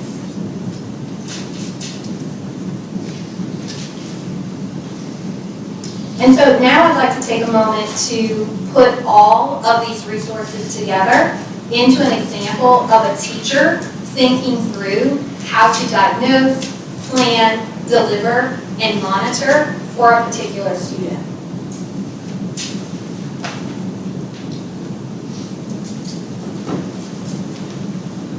So I will walk you through as if I am a fourth grade teacher, and I have a student in my classroom named Danica.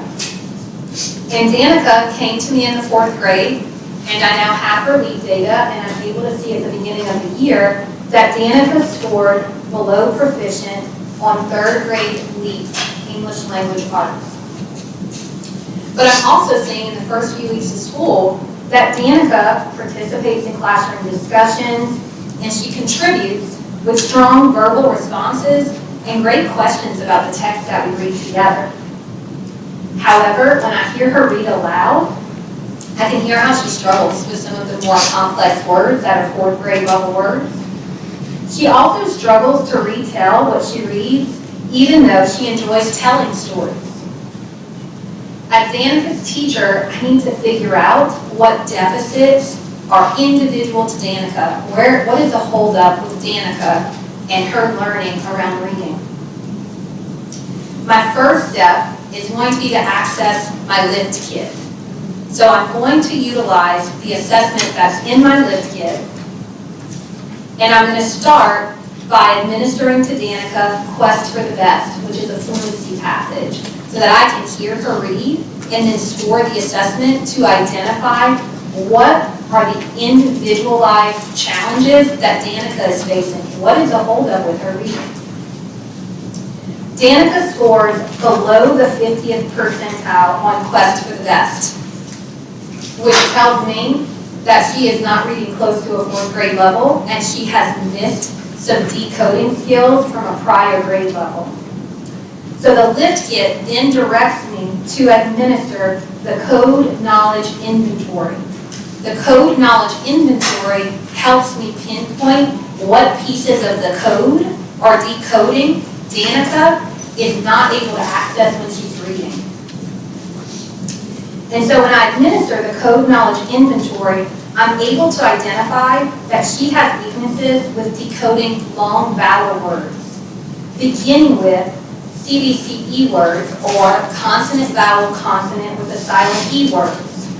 So once I'm able to identify this through that code knowledge inventory in my LIFT kit, the LIFT kit directs me to which intervention task I should complete with Danica. And there are several for decoding long vowel words, which I've now identified is what's tripping her up and why she's struggling to read these more complex words. So I'll pull an intervention task from the LIFT kit library. I can now provide targeted interventions with Danica. And as her teacher, I try to find time during the day to do this with her. But these LIFT kit activities are very short.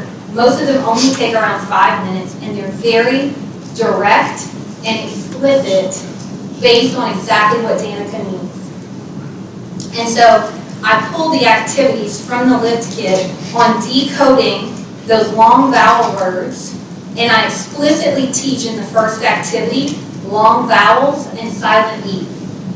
So I teach to her what the long vowels are, and then I have her practice reading long vowel words.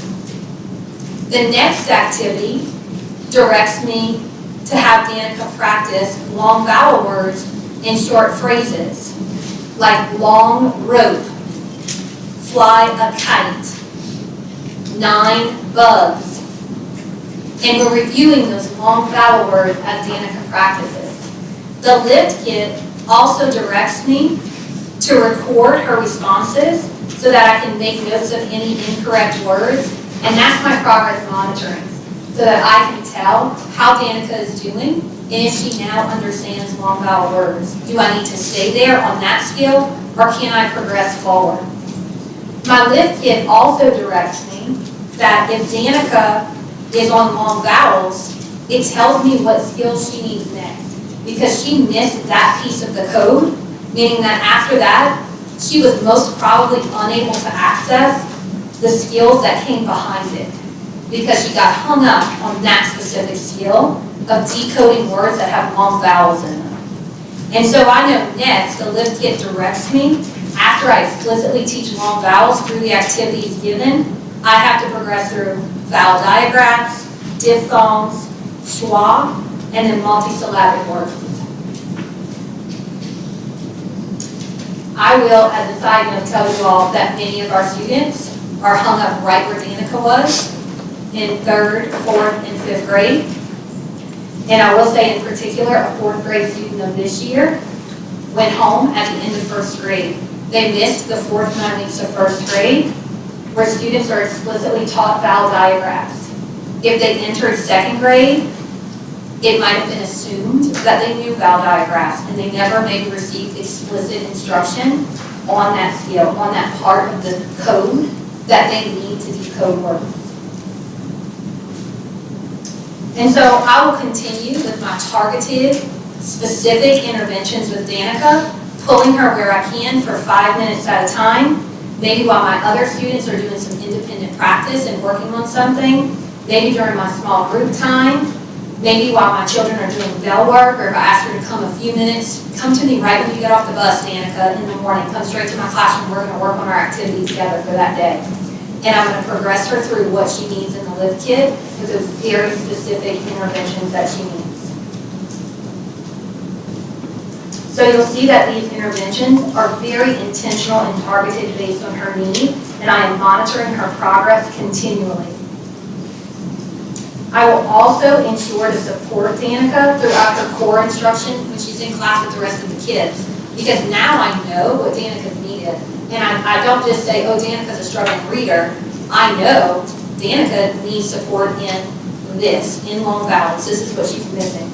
So now I know when she's in core instruction, I can use some of those content literacy strategies, like partner reading, to pair her with a stronger reader in the class, to help her with her reading when they do some independent reading. Or I might pre-teach certain words to Danica that I know that she'll have trouble accessing because they're more complex and beyond her skill level based on her need.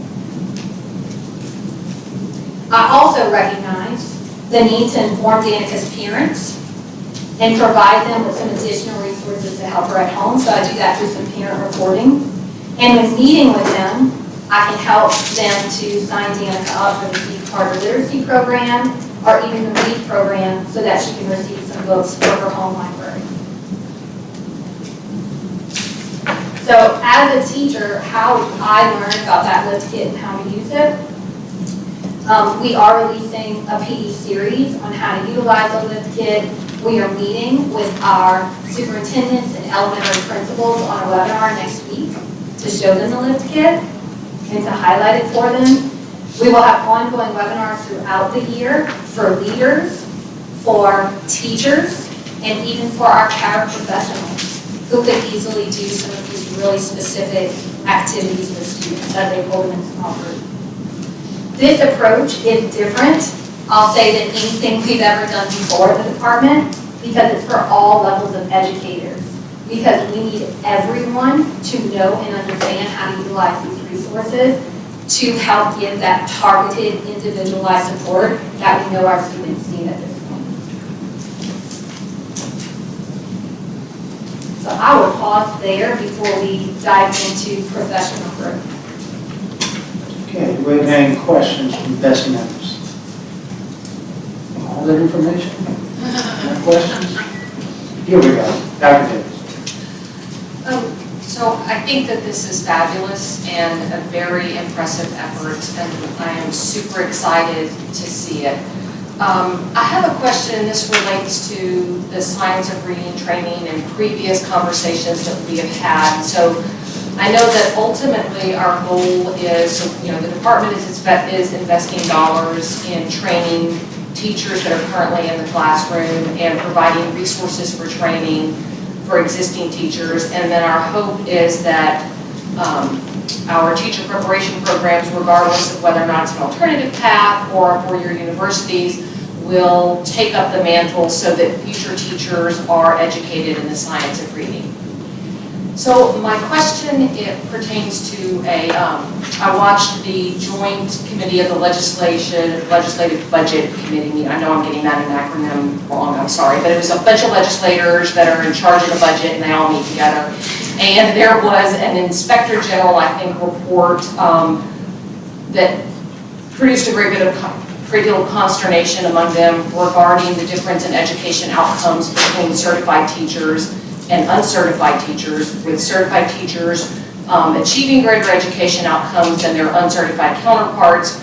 And then there was consternation about the fact that only 50% or so of charter school teachers are certified.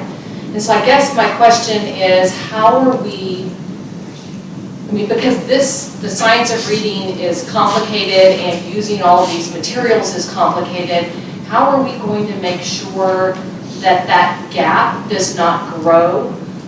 Because our charter school teachers, not all of them will have been through a teacher prep program that is going to train them in how to use these things. But what's our solution for reaching those teachers so that the kids in their classrooms are best served? So I am getting to this. Dr. Davis, I do have some slides upcoming on our act, we call our Act 108 training, on that science of reading training and how we're really trying and are working so closely with our teacher preparation providers. We know that we will have teachers who fall outside of teachers teaching in these years where they're learning from that, from the vendor support that we have for our science of reading training, or they have not gone through that teacher preparation provider program. And so one of the things that I'll present next on is that we are creating our own in-house science of reading training that will be available on our LBOE PE platform, professional development platform, that we will be able to make free of charge, open access to our Louisiana teachers. So Dr. Chesson, right now, the mandated science of reading training offered by Senator Mills, who is with us, that is for traditional public as well as public charter. Everyone is included in that particular piece. And historically, and what I would expect in the future is people who are going into certainly traditional public would be coming out of either a college education or off pathway that supported the science of reading. So the question would be individuals coming in who are not certified, who have not undergone one of those forever. And I think that's where the piece that we're trying to build, which is a department-owned program that we'll be able to offer at no cost to the system, is really important, because that would be that missing link. Thank you. Appreciate that.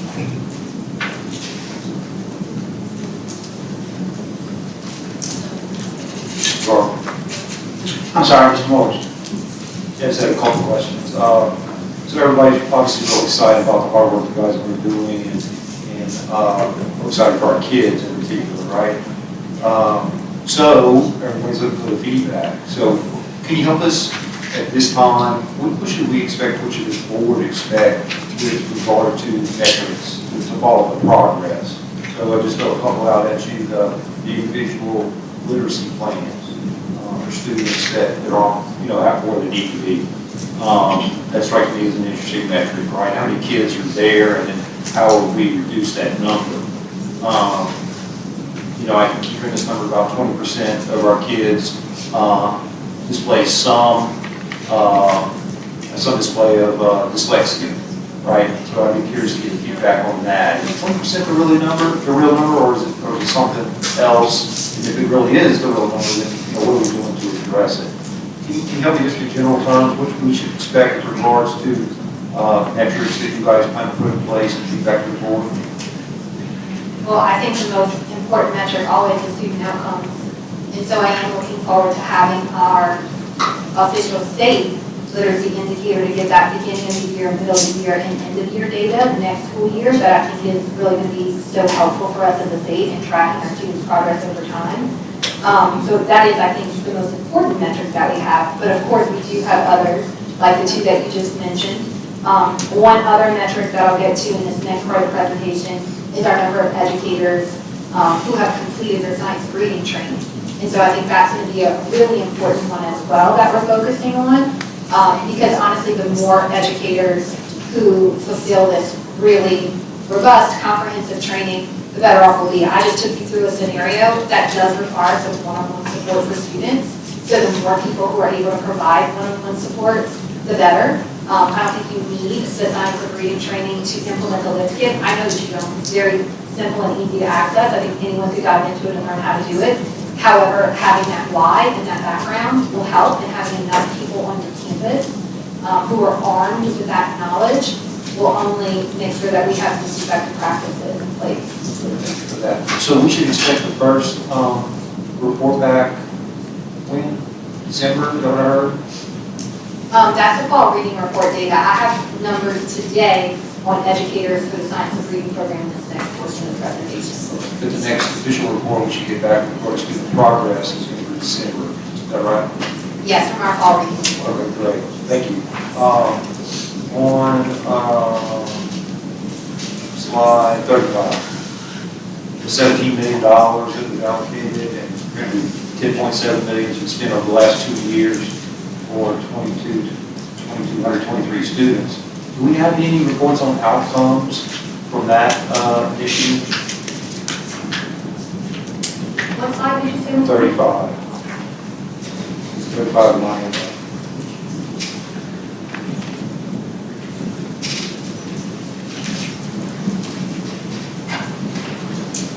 Those we are actually still collecting. You guys But we bring will, that to because us. we have federal reporting for that grant. Great, okay. And the last one I have is really appreciated the level of detail that you went through with the example. But I'm curious, is that one teacher doing all that? Or is that one of these literary interventionists, or adding to the teacher's already large workload, or how does that work out? Yeah, I think it could What's look, everybody else doing while we're having this one-on-one engagement? I think that could look many different ways. Also realizing that, we do have, I think, less teachers than ever. Recruitment and retention, we talk about that all the time here too. That is an ongoing issue for our school systems. We know that. So there won't be just, dozens of magical reading interventionists that are going to drop from the sky into our school systems. So knowing that that is true, now you won't necessarily have all of these stay-or able adults in a school building to provide all of this. So is this really doable then? It absolutely is doable. And so these activities, the activities in this lift kit are meant to be quick activities. What makes them so powerful is that they are specific, explicit, like I talked about earlier, and they are based on that individual student need. So they are plugging the gap that that child has. So I talked about a few different ideas for where the teacher, who maybe has 25 fourth graders in that classroom, how they might be able to pull them during their work time, pull them during independent practice.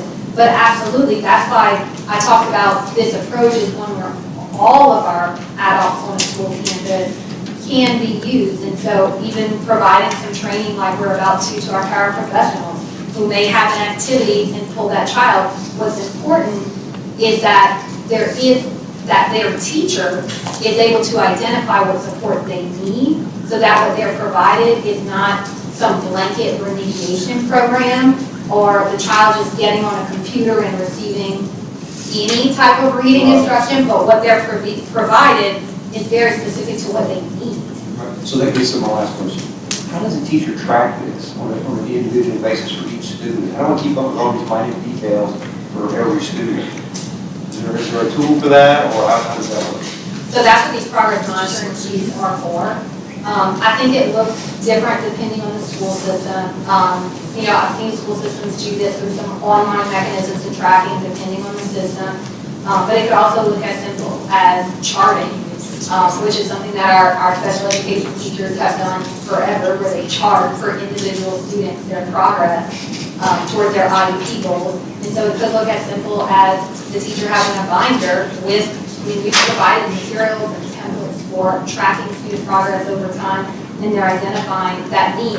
And it's very systematic, right? Like I named, if she's struggling, if Danica is struggling in those long vowel sounds, Well, then after that, when she's showing proficiency in that skill, then the lift kit tells me what to move to next. So I'm not guessing as a teacher. I know exactly what I'm moving to next and exactly what activities she needs. So it should, yes, the teacher should be doing that progress monitoring and providing instruction based on that individual need, but the hardest part of that is identifying the student deficits and then planning those activities. We've done that work for the teacher here. Now it is a grab and go. They can take it and administer it with the child very quickly and easily. That's the most time consuming part. Thank you.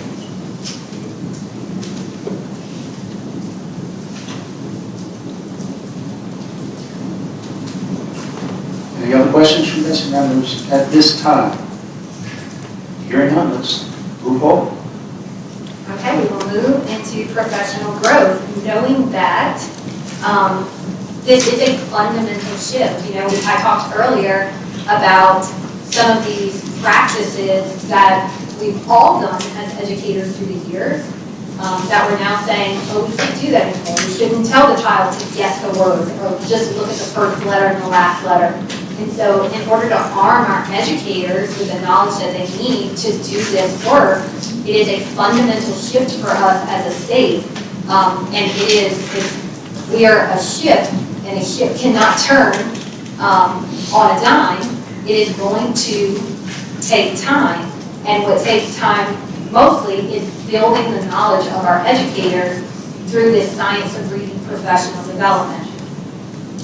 So we have some very powerful legislation. I know Senator Mills is with us today. We have Act 108, which requires training for our kindergarten through third grade teachers and administrators. This happened back in our 2021 legislative session, which was really great timing because we were able to stand up very quickly a process to identify high quality vendors who all have very robust and comprehensive training programs around the science of reading that also include an assessment and some type of certificate that they're able to give the teachers to prove their completion of the program. And so we identified 4 training providers based on our request for application process: AIM Pathways, APEC, Keys to Literacy, and Letters. And so we have a lot of teachers currently in the training, and you all probably remember that we were able to dedicate ESSER funds for this training through the vendor support. And this training is all on the science of reading. It is a very deep dive.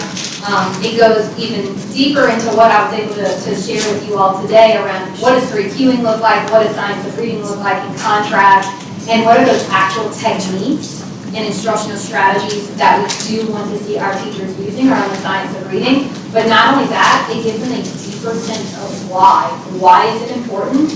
Because even if they have high quality materials based on the science of reading, teachers are able to utilize those materials so much better and more effectively when they know why they're using them and why they're important. So they won't skip this portion of the lesson every day because they don't have time for it, because now they know why that portion of their lesson and their curriculum is so important to building their kids' knowledge. So it arms our teachers with the why. For our leaders, that was an essential component of Act 108 to include our leaders in that training. They have to be the champions for literacy at their school sites. And so they have to know what they're seeing in classrooms and how to best support their teachers on their campus. So this really creates literacy and language experts at our school sites. And so it's all based in the science of reading. And just to note here that the science of reading is not a fad, a trend, it's not a new idea, and it's not a pendulum swing. And it is not a one-size-fits-all approach. So again, you heard my example earlier for Danica. It was very student-specific and based on her needs. Science of reading is not one particular curriculum, although mostly curriculum subscribes to one methodology of teaching reading. And it is not a single specific component of instruction.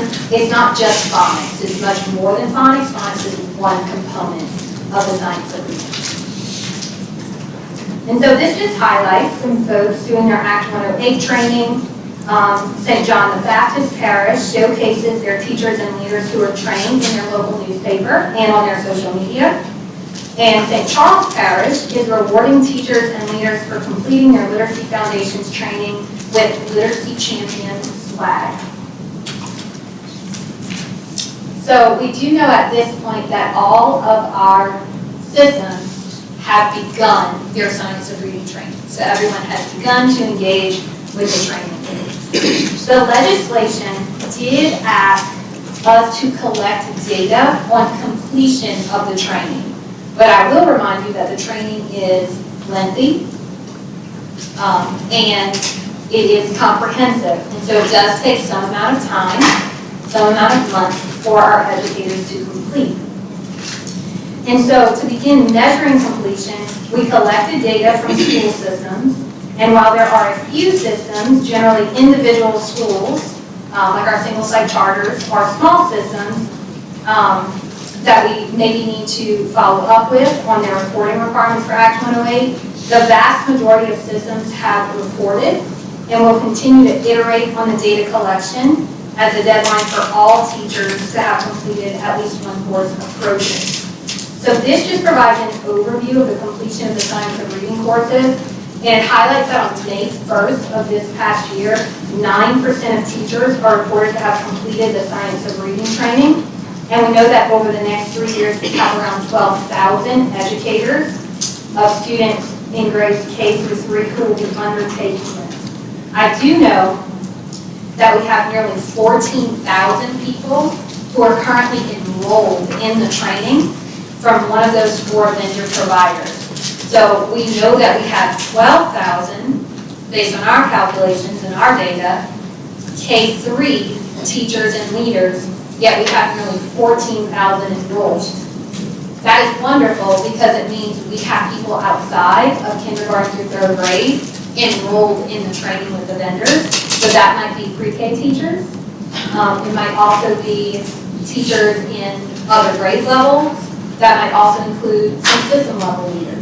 So we have nearly 14,000 people enrolled in the Science of Reading training for this school year. We've also offered the Act 108 training to our education preparation providers, knowing that they are such important partners in this work. And so we have 66 professors from across our state in 19 programs, 19 educator preparation provider programs, participating in a training provided by one of our 4 literacy vendor providers. We've also updated the requirements. You all this past spring approved some policy changes in Bulletin 746 and Bulletin 996 to ensure that familiarity with foundational literacy instruction is a component of teacher preparation programs, and also updates the assessment for teacher certification to be aligned to the Science of Reading. So we've also continued our English Language Arts Collaborative with our education preparation providers.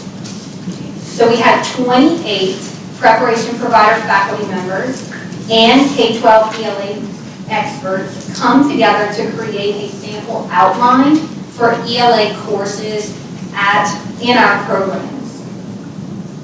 So in 2021-2022, the collaborative continued with 14 additional faculty coming together to coach new members on the use of the outline of their courses. So at this point, this tells us, because of what has already been passed in policy this past spring, by 2024-2025, our teacher preparation candidates will be better prepared with their knowledge of the Science of Reading from their coursework, and they will have passed the new assessment aligned with the Science of Reading. So the compilation of these things and this work with our teacher preparation providers will really set us up to have teachers in our classrooms who are already armed with that essential knowledge around the Science of Reading. We're also providing a variety of support, including resources and professional development for grades 4 through 8. So you heard me talk earlier about the lift kit for 3rd grade and above, but we also have some targeted professional growth for teachers in grades 4 through 8.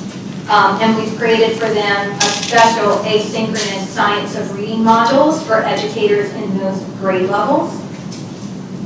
These modules are free and available for all educators. But we are especially encouraging our special educators, interventionists, and literacy specialists in that 4th through 8th grade band.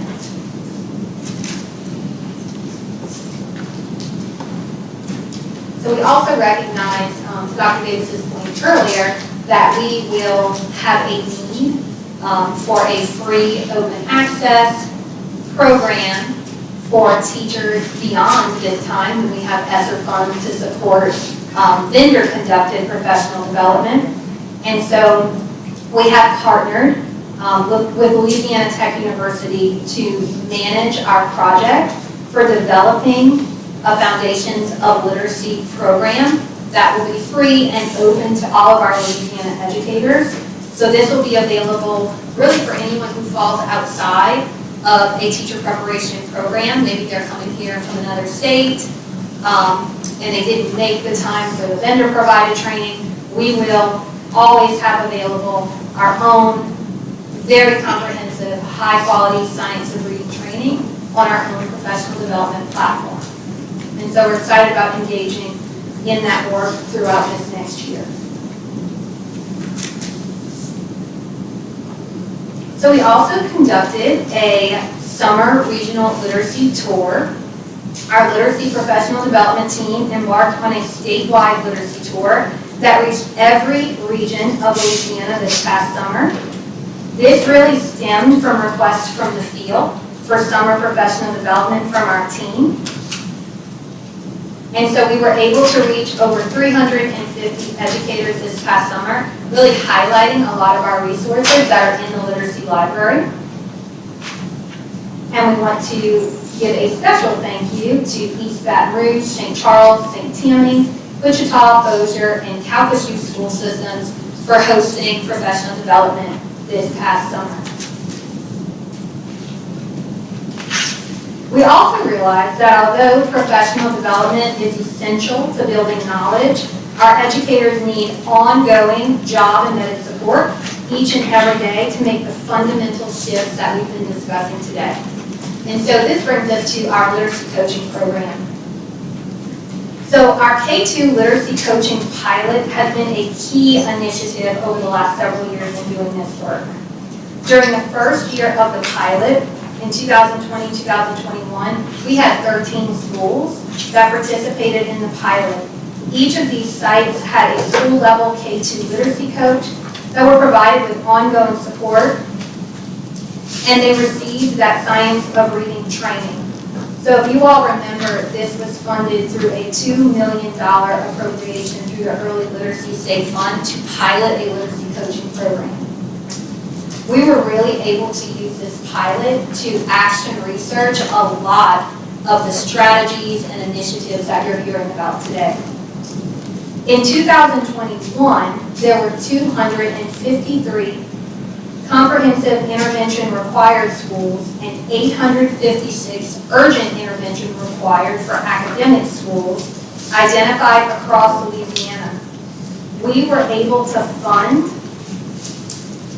literacy coaches for these schools through our Comprehensive Literacy State Development Grant and ESSER, so through our federal literacy grant, CLSD, and from ESSER funds, we were able to fund 221 literacy coaches. And during this upcoming school year, literacy coaches and systems will be supported by literacy coaches. We've had a request for over 300 coaches for this upcoming school year. And they will be supported by 4 literacy specialist support providers.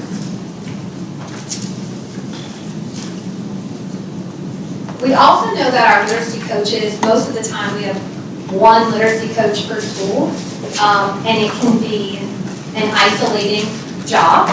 You are maybe the only person in your role at your school site, And so one of the things that we really discovered through the pilot was just this very intense need to support our literacy coaches in their work. A lot of times our literacy coaches are coming straight out of the classroom as maybe a really great kindergarten, first or second grade teacher in that case. And so we realized the need to support them. And so we were able to partner for the Center for Literacy and Learning to provide some ongoing support for those literacy coaches. And we'll continue to do that through some literacy specialist support this upcoming year. And we are able to provide that job-embedded professional development to the literacy coaches. Our literacy coaching program is really around supporting those coaches in data-driven decision-making. So, Mr. Morris, to your point earlier, this is lofty. This is asking more of teachers. And so our literacy coaches are there really in our schools with labels, our schools that oftentimes have the largest number of students who need this type of individualized support. And so the literacy coaches are there to support and help the teachers in doing that tracking of students, that ongoing progress monitoring, that collaboration, that planning of activities, helping teachers brainstorm, helping give them feedback on their practices. So that's really what our literacy coaching program is about. And just reminding you all that our literacy coaches are situated in our schools with labels, meaning that they have the most amount of students who need that ongoing support and that individualized support.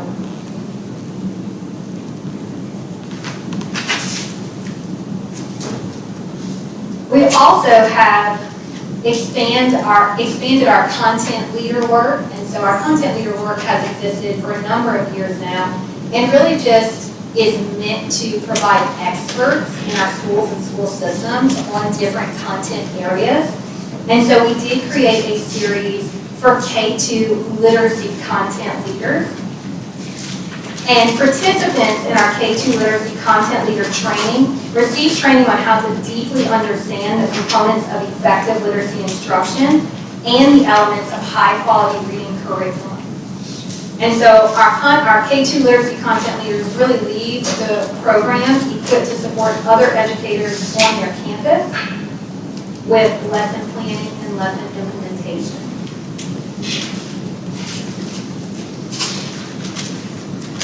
So we've also really tried to partner our field-based team, which is our school improvement division, with our literacy division here at the department. Our division of school improvement, these are the folks who are out in our schools and school systems with labels every day. And so we have worked to make sure that that team who is out in our systems every day are really armed with the knowledge that they need to support best practices in literacy, to really engage with our school system leaders on how to support the school leaders and teachers in these best practices. And so we partnered those two teams together very intentionally to develop the school improvement team's knowledge to support implementation out in the field. And we've provided them professional development from our literacy team, and then we're working together on our school support institutes, which is our professional development for those schools with labels this year, to ensure that we have a specialized literacy track.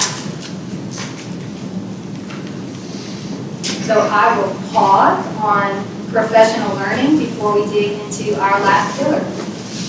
Okay, any questions on professional development? Yes, Mike, Mr. Mellon. Dr. Cheslin, thank you. Just a few questions. Going back to the science of reading, I know you mentioned estimated half of our teachers are currently enrolled in the science of reading program. Is that correct? So more than that, our calculation has about 12,000 kindergarten through third grade teachers and leaders total. And we have nearly 14,000 educators registered for training right now. Is there any way, do you have any data to show how much progress they're making once they enter that? Is it something like we can say this one's on track to finish here, this one's completed 50, anything like that? We are working with our vendors closely to collect that data. Some collect that data, others don't. But we are pulling what we can, and what we do have right now is that enrollment, and then at the end of the year, we will get reporting from school systems on number of completion in them, and that was required by the legislation. Can the school system right now tell us how many of their teachers are enrolled in it? They can, but we do have that data from the vendors, and that's how we're at that around 14,000 number. Okay. And that leads me, I guess, to the next question. Can y'all provide us with a breakdown, it might be in October, by BESE district as to how many teachers have completed the training and how many are currently enrolled? That way we can kind of see if it's concentrated in one area of the state and maybe see, look, Ms. Ellis and I, we have more rural districts than some of the other ones, and see if there's a disparity between our teachers. If we have a very low number of enrollment, that would be something I'd be interested in to see if there's something we can do to maybe put a little bit more awareness, resources, something like that. Or if it is, look, our areas have more, and it's Mr. Garvey's district, for some reason, we can know that data and see the direct resources. We can send that to you all. We do have that. We can break it by BESE district and get it back to you all. Going, I guess, to the university level, do we know what schools, universities in Louisiana are currently teaching science reading to their education majors? So what we do know is who is participating and who has participated in those ELA collaboratives. And so those folks obviously had a leg up already because they participated in those. They had already started to change a lot of their coursework if needed. We also know through our teacher preparation accountability system, there is a component for literacy.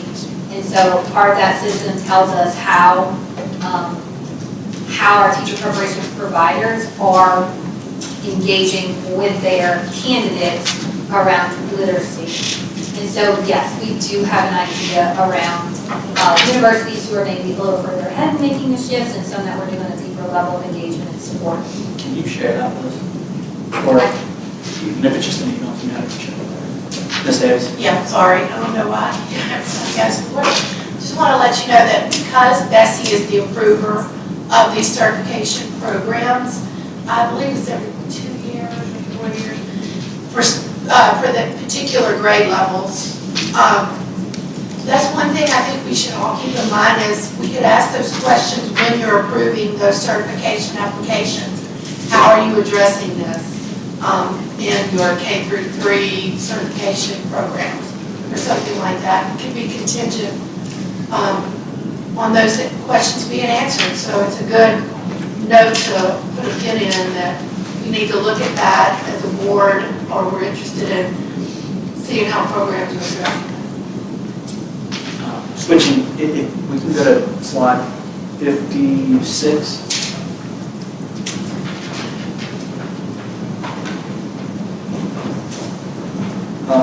On there, you said that there was approximately 300 literacy coaches. That was a request, I think you said, for this year, correct? So the way our literacy coaching program works, it is funded through federal dollars. And so our school systems request a number of literacy coaches through like our federal award process. And so we know that we have a little over 300 requests for this year. However, we also know school systems may not have been able to hire that amount. And so we'll know in the next few months how many they were able to hire.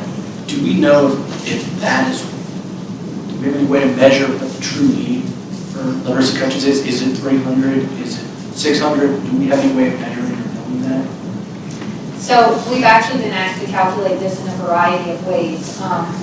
By some legislation, I believe from the 2021 session, we were asked to complete a study on literacy coaches. And so we do have broken down in different ways how we might assign literacy coaches to schools and what that funding would need to look like. So far, we have been able to do this through federal funding that specifically targets our schools with labels, which is why we're able to funnel that money that way.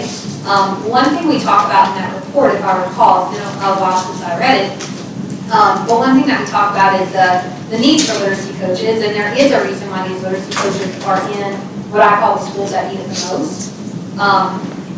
because there's also a delicate balance, I'll say, especially in light of recruitment and retention challenges in our school systems right now. Oftentimes when you are hiring for a literacy coach, you are pulling your best teacher from a classroom. And so, yes, coaching models do work and coaching programs do work because ideally those coaches are equipped with the skills that they need to spread their knowledge to other teachers at their school.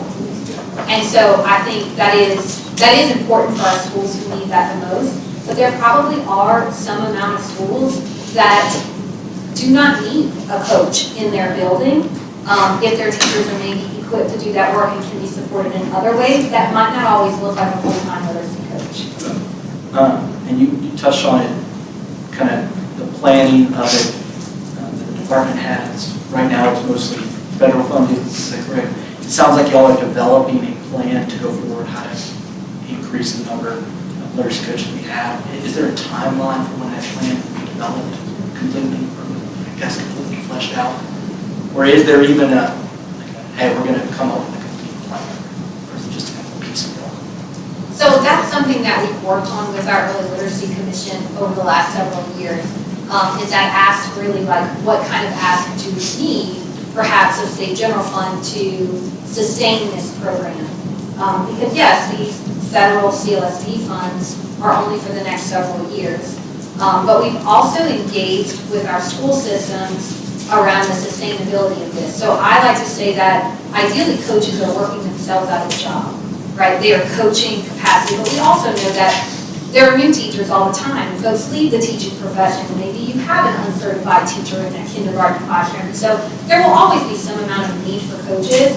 But we've also done with the CLSD grant a pullback model where in the first year of providing funding for coaching, we were able to provide all of the funding for that coach, so full salary and benefits. And then the next year we pulled back and we're able to provide a percentage. And that's the way this grant is designed for literacy coaches that we have, is that it's a pullback model to help school systems think about sustainability on their end and really set their priorities so that they can weigh their value of the literacy coaching program and how it's working, and over time develop a sustainability plan on their end to say, yes, I need a literacy coach the most in these two particular schools, and here are maybe some things that we will shift around in our funding and in our budget so that we can prioritize literacy coaches at these two particular schools. That's the way the grant is set up to be sustainable over time. Just two more questions.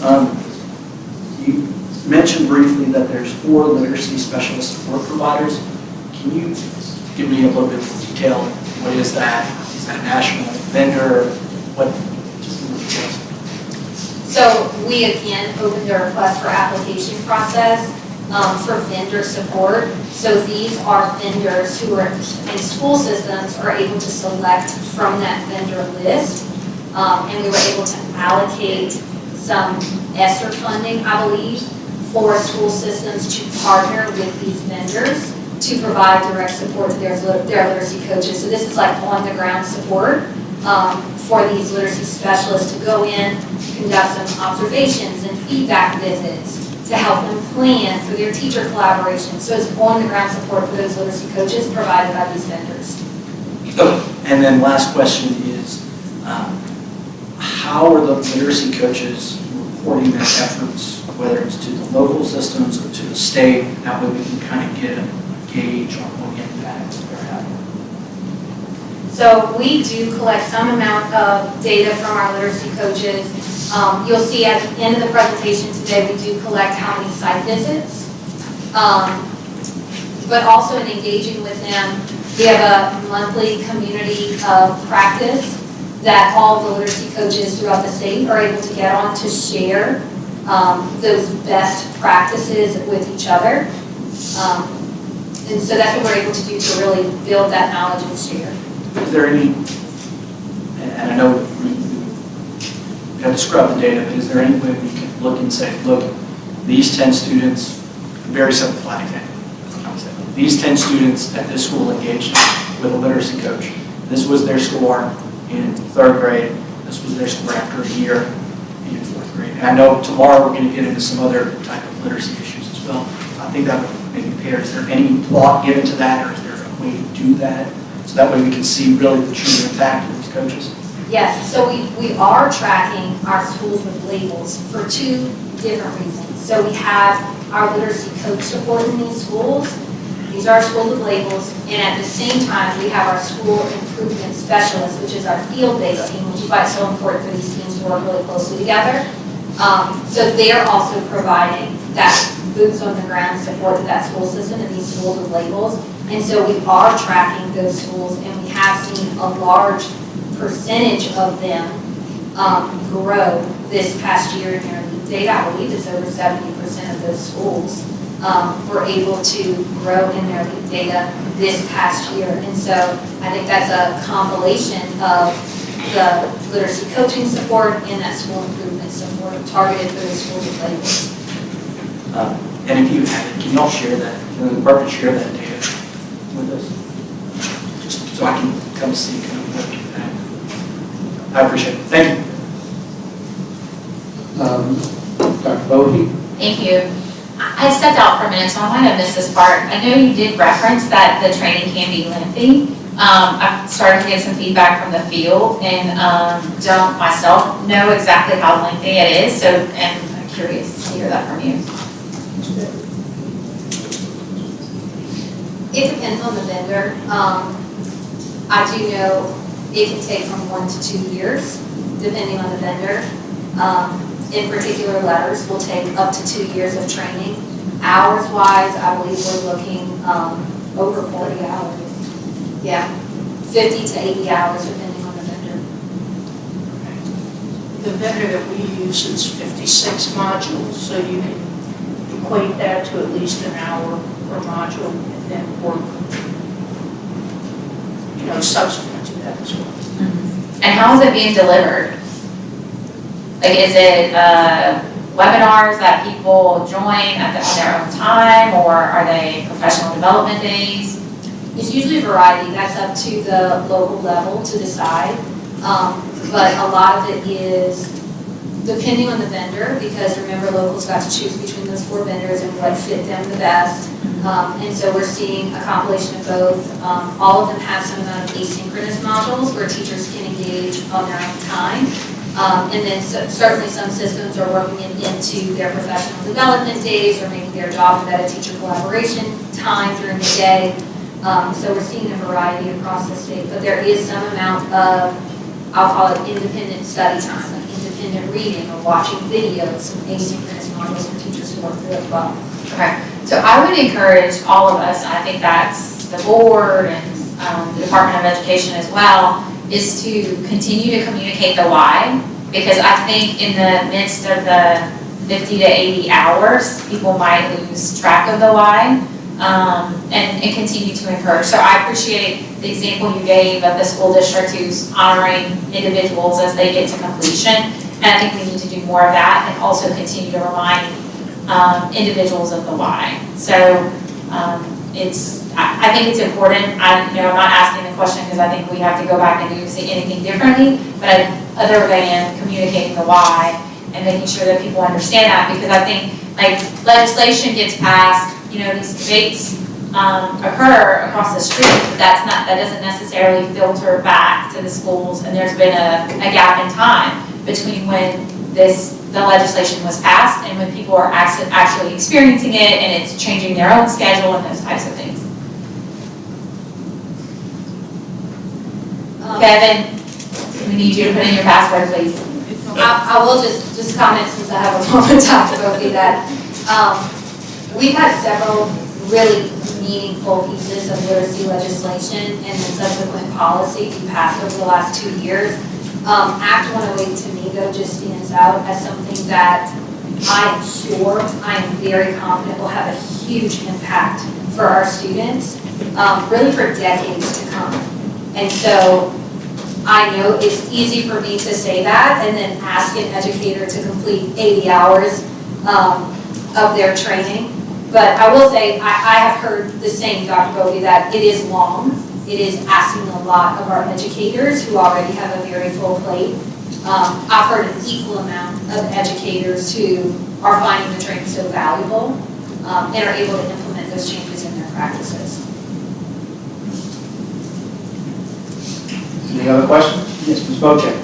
I have a statement and a question, just to piggyback, I think what Dr. Goldfein is saying is extremely important. Because what we're asking these K-3 teachers to do is to go through that 56 module training, or 54, whatever it is, from that particular vendor, which is a huge investment. And I think it's very, very good, and they're getting a lot of really, they're becoming better teachers with it. We're also asking them to meet more frequently with parents when the kids do with these screeners, and we're finding that they are below level or because of the food scores below level, and have those individual meetings and develop those individual literacy plans. So there's much more teacher and parent contact time. So the life, I guess, of a K-3 teacher especially is drastically changing. In the training we're expecting, the more time we're expecting, and I think they do know that it's going to be valuable. But going consistently through, I know we're giving them a stipend when they complete the training. We're trying to do real positive things with them to encourage them to continue. And the more that we're putting on their plate to do, we've got to be very careful that we are continuing to provide positive supports and to let them know how much it's really appreciated. So the why is extremely important. And just having made that statement, my question is, I guess, one of the more concrete nature. Walk me through a little bit with the completion of training in the science of reading. When it comes to, we have the praxis, is the reading assessment that they take now based on the science of reading tenets. Do we feel that, is that effective, or is that going to change in some way? So it will be. This is one of the policy shifts that you all approved this past spring, is that by the fall of 2023, the updated assessment will be based on the science of reading, which is why I have those dates laid out of when we will have candidates exiting their teacher preparation program prepared in the science of reading. So in the future, as the colleges implement this and we require that reading assessment through praxis, then we've got them coming out already trained and certified that they know the content. Same thing holds true for the teacher preparation programs. They've got to do the same training. People have to take the same assessment. So we're hoping that the bulk of this training over hopefully the next 2 years, then all takes place within some type of teacher preparation program. So then these targeted groups for the future will be for, I guess, non-certified teachers and teachers that are coming to us without that initial certification, correct? Yeah. So some of this should lessen on the part of the districts, and the department will get that taken care of in the teacher prep programs. Any other questions? I have one. Going back to the teacher preparation programs in our universities, did you say how many of the universities are now teaching this currently? So I did not. What I have a number of today is a number of professors from the programs who are participating themselves in the science of reading training. And that's 66 professors representing 19 programs across our state who are engaged in the science of reading training themselves. And what percentage of the professors would that be? Do you know? Okay. There's a phrase, old habits die hard. And it concerns me here, it's a popular phrase because it rings true. Are you hearing any of these universities saying that the 3 queuing method is something that they would like to continue to teach also? So I think a few years ago, we maybe did. We have not as of late. I'll remind you also that in the spring, we updated those teacher competencies in Bulletin 746, that you all control what teacher competencies these teacher preparation providers are teaching against. So that's like our standards for our teacher preparation programs. And you all approved the update of that policy to be science of reading based. And so now these teacher preparation programs are really required by policy to teach updated coursework with the science of reading. But they're not prohibited from teaching 3Q. They are not. The recent legislation, I believe from Representative Nelson, just prohibits that in our K-12 classrooms. But nonetheless, you're not hearing of any universities continuing to teach the 3Q? Thank you.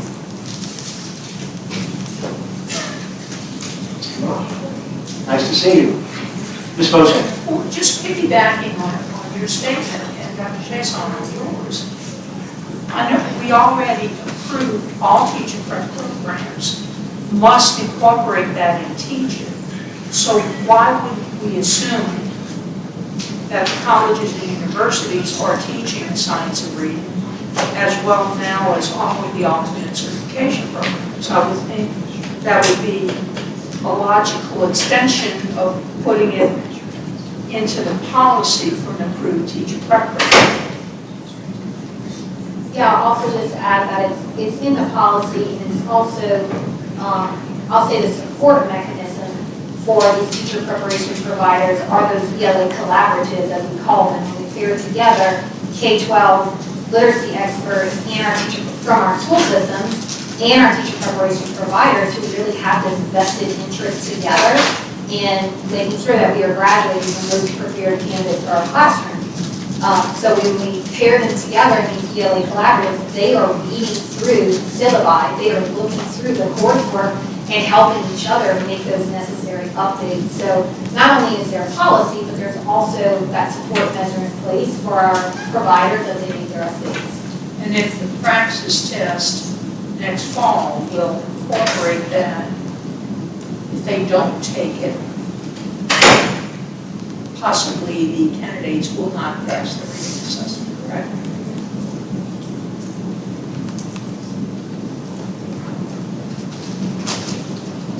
Any other questions?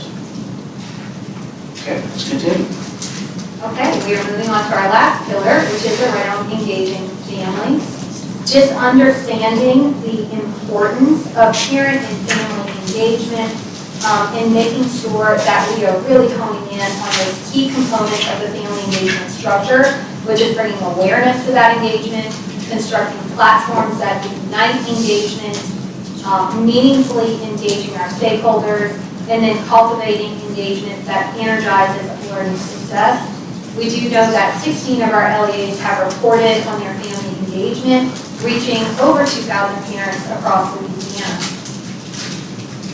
So we are doing some intentional work on how to increase communication in families. You all heard me say earlier that no parent should find out during the summer, at the beginning of their child's 4th grade school year, that their child is struggling with reading, and they find that out through their ELA LEAP 3rd grade score. They should know that well beforehand that their child is struggling in reading for some particular reason. And so through the revisions to Bulletin 1566 that you all approved this past March, schools will be required to share the results of literacy screeners with families. And this is pursuant to the requirements of Act 438 of the 2021 legislative session. So making sure that parents do receive those timely reports about their child's literacy progress. We've shared a variety of resources on engaging families to assist systems in using best practices.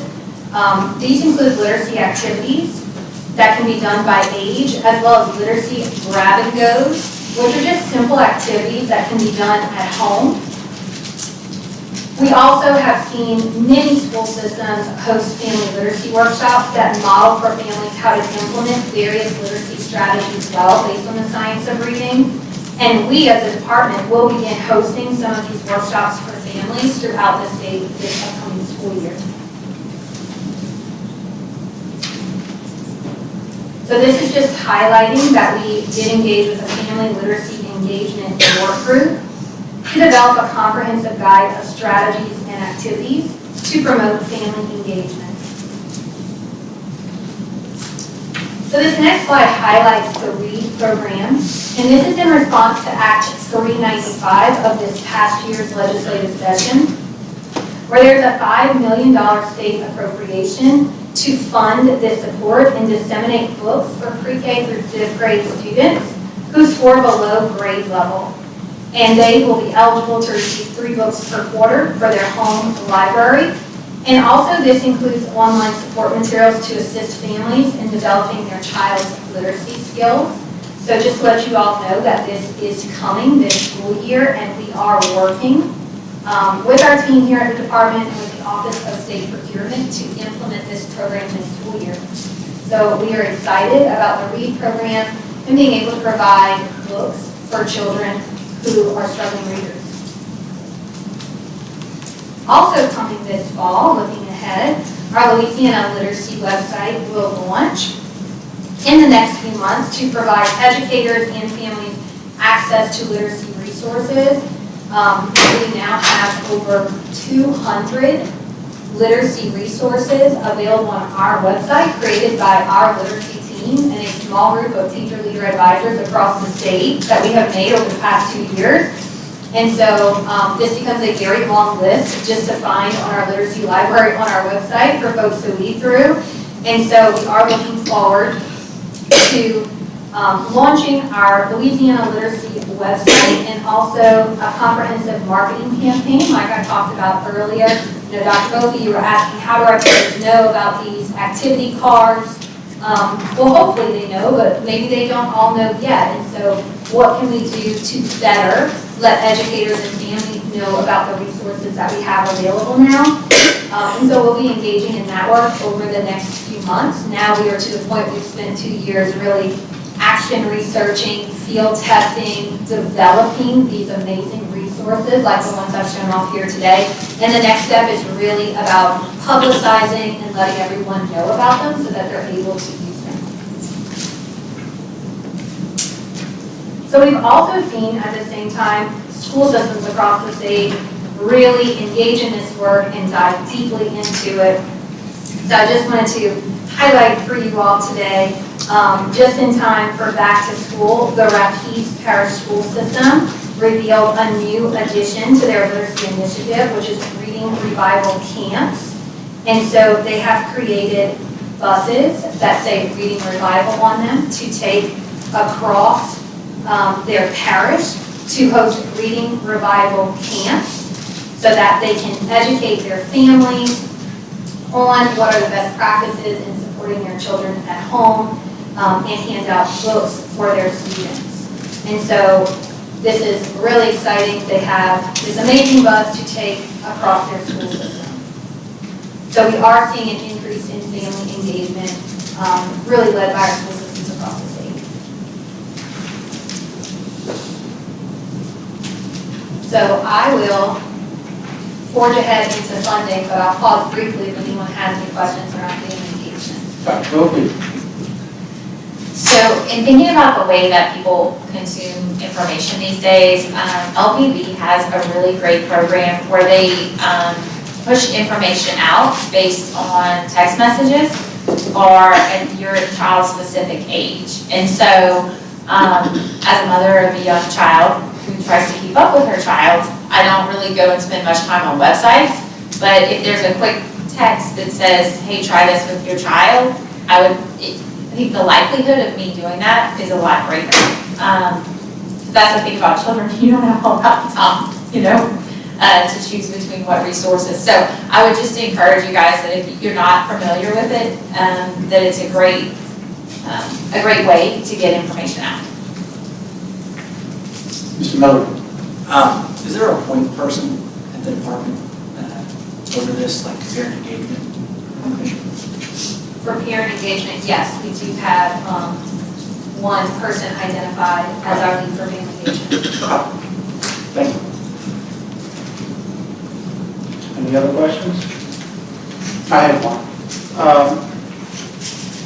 one of these slides, you said that a child below grade level gets 3 books, or is eligible to get 3 books. Is there anything that's done with the child as he's receiving these 3 books to make sure he opens them and, or that the parent knows that he's getting these and that they should be reading it? Is that tied in to a connection made? So the legislation does ask for us to run the program, also to provide a list of books, but also that the initiative includes support materials for families, so that as the child receives the book, they also have some type of family engagement component to go along with it to help the family engage that child with the book.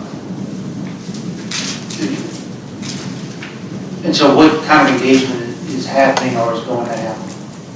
So that's going to look like something very similar to like our grab and go activities right now that are available, but specific to that book or to that age level where the parent is cued on what questions to ask the child about the reading, maybe how to activate some of the prior background knowledge the child might have that's on the topic in that particular book.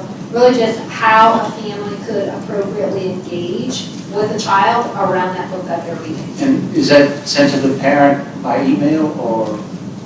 Ideally, it will go with the book. So it's up to the child to give it to the parent?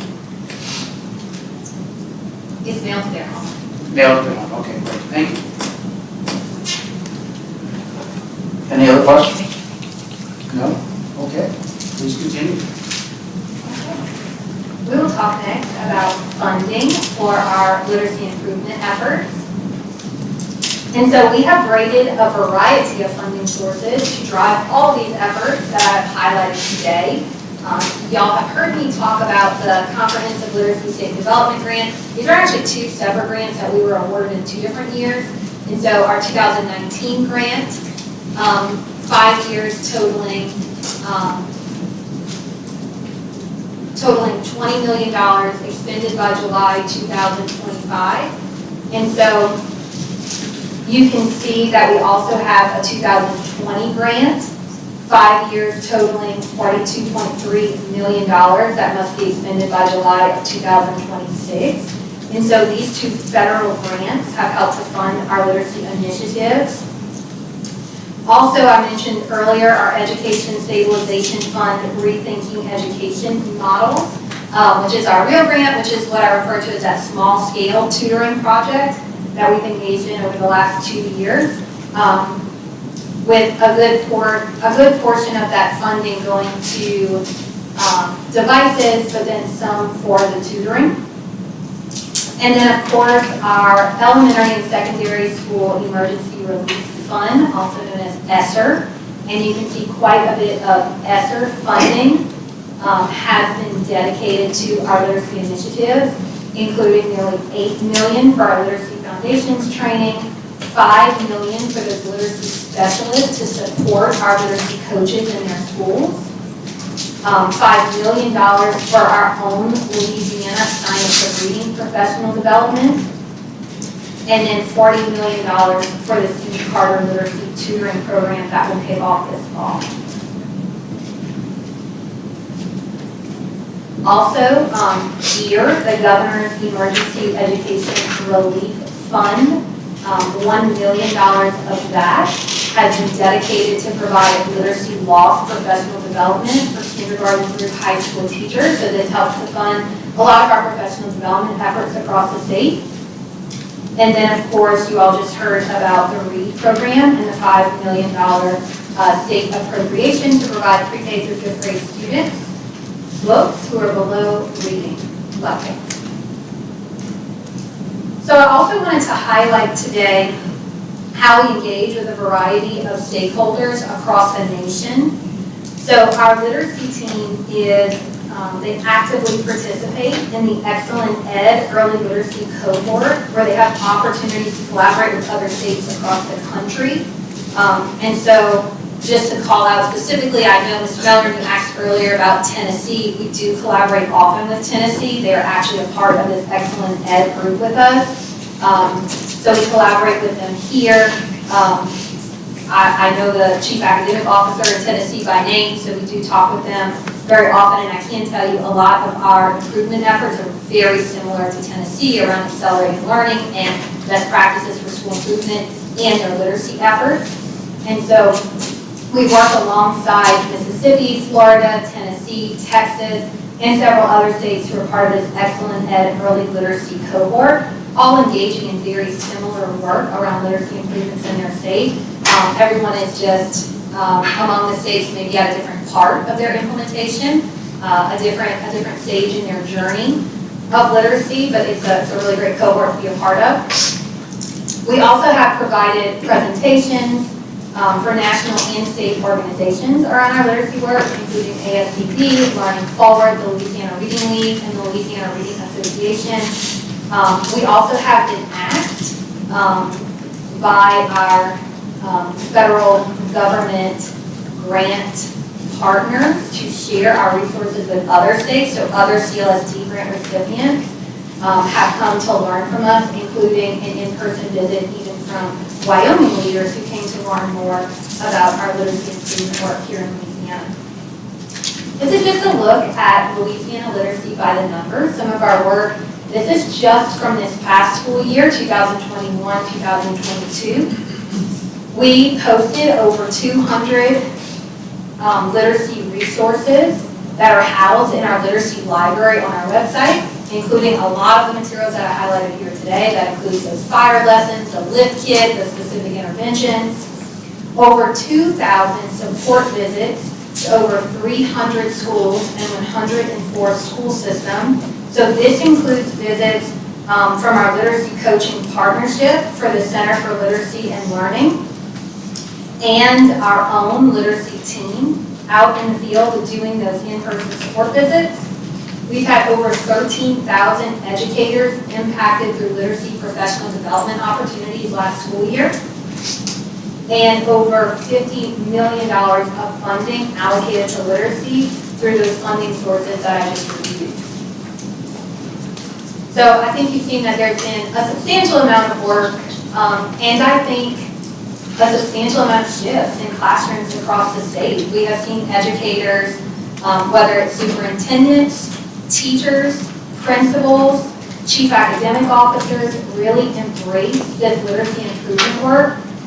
Everyone agrees that it is such a need. And so we have really seen a lot of our school systems dive into this work, embrace it in their own strategic planning, and implement these shifts in their classrooms. So with that, we have a few updates from some key stakeholders. But before we do that, I wanted to pause and see if there were any questions about the last portion of the presentation around funding before I welcome up some stakeholders to speak with you all today. Mr. Miller. Mr. Miller. Okay, thank you. Talking about the $40 million Steve Carter Literacy Tutoring Program, I think you mentioned, when does it start, or has it started?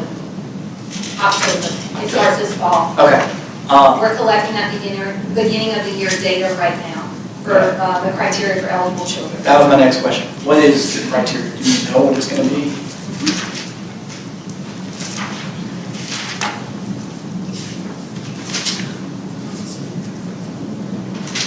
So kindergarten through second grade, it is below grade level on that beginning of the year screener. And third and fourth grade, it is below proficient on their data from the year before. Okay. And the third way is teacher recommendation, in the case that a student might not have one of those data collections. Okay. Is that being run with a vendor, or who with the program? How's it? Yes, so we have worked with the Office of Technology Services to partner with a vendor, Solix. They will have an online platform for families to access to choose a tutoring provider. Okay, so the school will notify the family, basically your child's eligible for this, and then it'll be up to the parent in order to go and actually engage or sign their child up. And we have a second contract that is up for you all's approval tomorrow Okay. at the Administration and Finance Committee meeting for a contract with Emergent Method to do a communication campaign to let families know about this and to help communicate with systems so that they understand all the ins and outs of the program, but also to really get out and reach those families so that they are aware of the program. Thank you. Ms. Bocek? Did you say the tutors that would be supplying these services would have had to go through the science of reading training? So whoever they bring their child to be tutored by must have had this training, correct? Yes. Any other questions? I have one real quick. You've been talking for about 3 hours straight. Are you gonna have a voice left on? I'm not making it so far. You are, you're doing fantastic. I'm amazed. Superintendent, not giving you any help at all. But you're doing a great job. Thank you. Please continue, unless the superintendent wants to give you some help. I thought I'd chime in. No, just before we go into our special guest, Dr. Chasson, I think it's important for you to acknowledge your team members that are present today, because we really didn't have a literacy team that was fully invested and staffed for this work. And if the board will just allow us to take a minute and just allow Dr. Chasson just to introduce the members of her team who are doing this work every day, I would appreciate that. Thank you, Dr. Brumley. I would really appreciate that opportunity because we have a really incredible team. This team has been built over the last 2 years, and one of my requirements for hiring for this team has actually been that everyone on this team needs to have taught children how to read and needs to still have the knowledge and skills necessary to actually sit and teach a child how to read. And so that has been a prerequisite, but I will assure you that the individuals on our literacy team far exceed that first requirement in their qualification and skills. So, yes, I would love to take that opportunity. So Shanna Bieber leads our literacy team as our Executive Director of Literacy. She oversees our comprehensive state literacy strategy and ensures alignment across all of our divisions within the department. Literacy doesn't just live on this team, although these are the individuals doing the work day in and day out. Our literacy work is department-wide and touches nearly everyone in the agency, and everyone prioritizes literacy work. Dr. Lisa Holliday-LaBeouf supervises our professional development team for literacy. And on her team, Sarah Stolman provides professional development and resources focused on our youngest learners in grades kindergarten through 5. Including the design of the lift kit that you all saw today.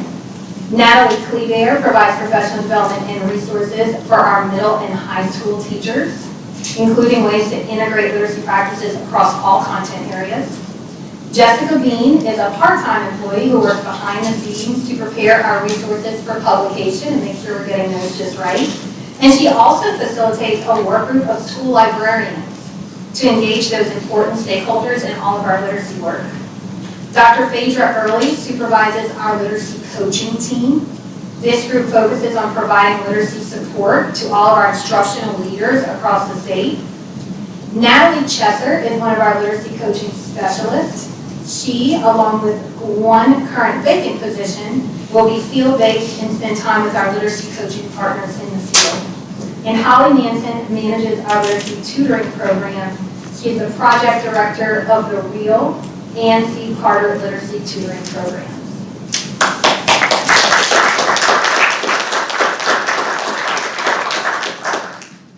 So I want to thank the literacy team for their work over the last several years. They are truly, truly amazing. And we have a few stakeholders here today. I know one question asked earlier by Dr. Murphy was school systems who grew in third grade leap. And so I am so happy to have someone here with us. We have Superintendent Jaffion from Iberville Parish Schools, and Iberville Parish did grow in their third grade ELA leap this past spring, and so I know Superintendent Jaffion is happy to talk about the work that contributed to that growth. Good afternoon, Superintendent Bromley. It's working, but not well. Let's try this one. Good afternoon, Superintendent Brumley, President Garvey, and members of Essa. My name's Arthur Joffrey. I'm Superintendent of the Iberville Parish School System, just starting my 7th year there and my 31st year as an educator. I did bring our literacy coach, curriculum specialist, Ms. Susan Heidel. Good afternoon, and I have been with Iberville Parish for 26 years. I have been a 3rd grade teacher, a reading interventionist, a master teacher for the TAP program, and I have been a curriculum coach for 8 years. So this afternoon, we really just wanted to share some information with you about things that we've implemented in the Iberville Parish School System because of Act 108, as well as to share some information with you.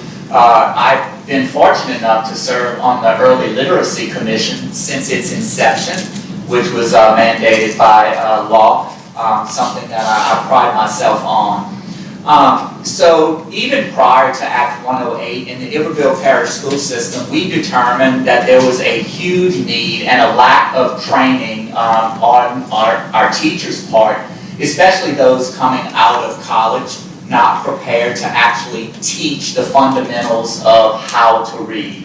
And so we determined as a school system that we were going to take this leap, and then Dr. Brumley came with the reading revival, which went right along with what we were planning on doing.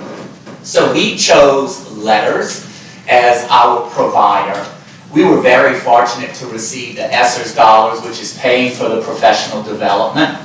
And one of the BESE members asked about the numbers, and I would say that pretty much any superintendent, or at least the chief academic officer, could tell you exactly how many people from their system are participating. So I will tell you that 184 of our kindergarten through 3rd grade teachers already completed year 1 and will be starting year 2 on September the 14th. In addition to that, 37 of our 40 early childhood, preschool teachers, leaders have completed the training. That's a 1-year training, whereas the other is a 2-year. In addition to that, we had 17 pupil appraisal as well as special education staff participate in year 1. And we also had 30 middle school English language arts teachers, special education teachers, and master teachers participate in year 1, and they will be beginning year 2 shortly. You want to talk about the selection of letters? So why did we choose letters? As a former reading interventionist, like I said, I had the opportunity to go through letters training years ago and reading first days. And I just want to share this little brief story with y'all. We have district walkthroughs in Iberville Parish that Dr. Joe Freon implemented, and we always go in pairs. And we were in a 1st grade teacher's classroom, and she was doing small group, and she was teaching one of the children, she was listening to him read, and he got stuck. And so the partner that I was with, who is a reading coach and has lots of training under her belt, I can't even remember what she did, but she helped the child in a way. But the teacher looked at her and she said, "How did you know to do that?" And she said, "I just do."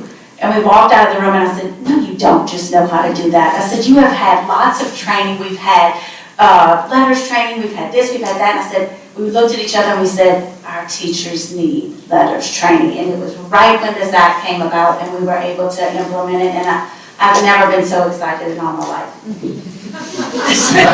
So like Ms. Voce, we are rewarding our employees who participate and complete training. At the conclusion of each of the modules, we actually pay a $500 stipend because, as Ms. Voce mentioned, it is several hours of outside work that teachers are having to participate in addition to the videos. And I guess I'm fortunate enough as superintendent, my wife's an educator who's having to participate in these trainings, so most night we go to bed and we're learning about the science of reading. So it's sort of just a benefit. But I'll have Ms. Heidel share some of the comments and some of the things that our school leaders and teachers are saying as they're participating, and how we've used this training and knowledge to help us to better select curriculums for foundations. So being the keeper of knowledge was always difficult for me, being able to go to these PDs and learning through letters. So now, when teachers know better, they do better. Instead of them having to do something, they want to do it. So I love how you had the example of the sound wall. I have teachers now saying, God, I wish I could go get all my little kids that I had word walls up with and tell them I did it wrong, and I'm sorry. And so they know the importance of sound walls. They know that it should not be up in their room looking cute until they've introduced the sound. And it's not because I had to tell them this in a PD, it's because they're learning it for themselves. We have also administrators that are just excited to go into the classrooms and see teachers implementing what they learned from their bridge to practice activity in cluster that they had with their master teacher leading them that same week working with students. So it's a win-win situation for all of us. We didn't want to just isolate the training to the actual letters training. So what we did is we required that the once a week job embedded professional development also center around the work that was happening in each of the units. So not only are the teachers receiving the outside professional development, but then collaboratively, the teachers are discussing the information that they've learned. In addition to that, they are having to implement strategies within their classrooms, and they're doing that with the guidance of the master teachers who are also participating in the professional development. And I guess, ultimately, what do we want to see from the training is improved classroom practice and ultimately improved performance on our standardized testing.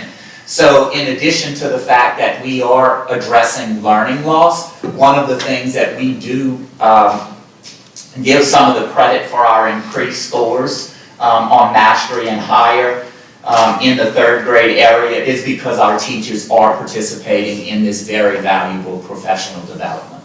So at this time, we'd be happy to answer any questions that you might have. Ms. Brophy? Can you talk specifically about your improvement in the third grade reading? Yes, ma'am. So we actually went up about 2%. Now, we have not recovered where we were with prior to COVID. We were actually at 43% of our students in the third grade performing at mastery or above. After COVID, we went down to 35%, and we've increased again to about 37%.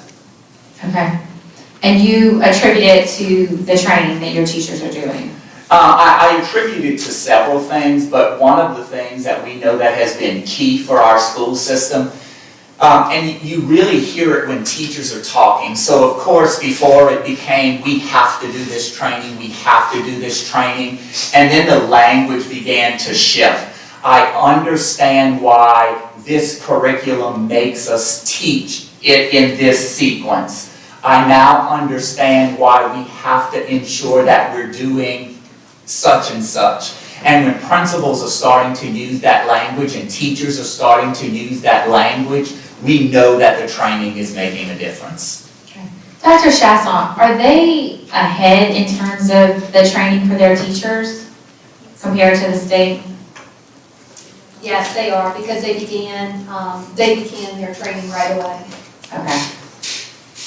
Thank you, and congratulations, and keep it up, and I really love the enthusiasm coming from both of you. Any other BESE members? Okay. Thank you both Some for other being people? here.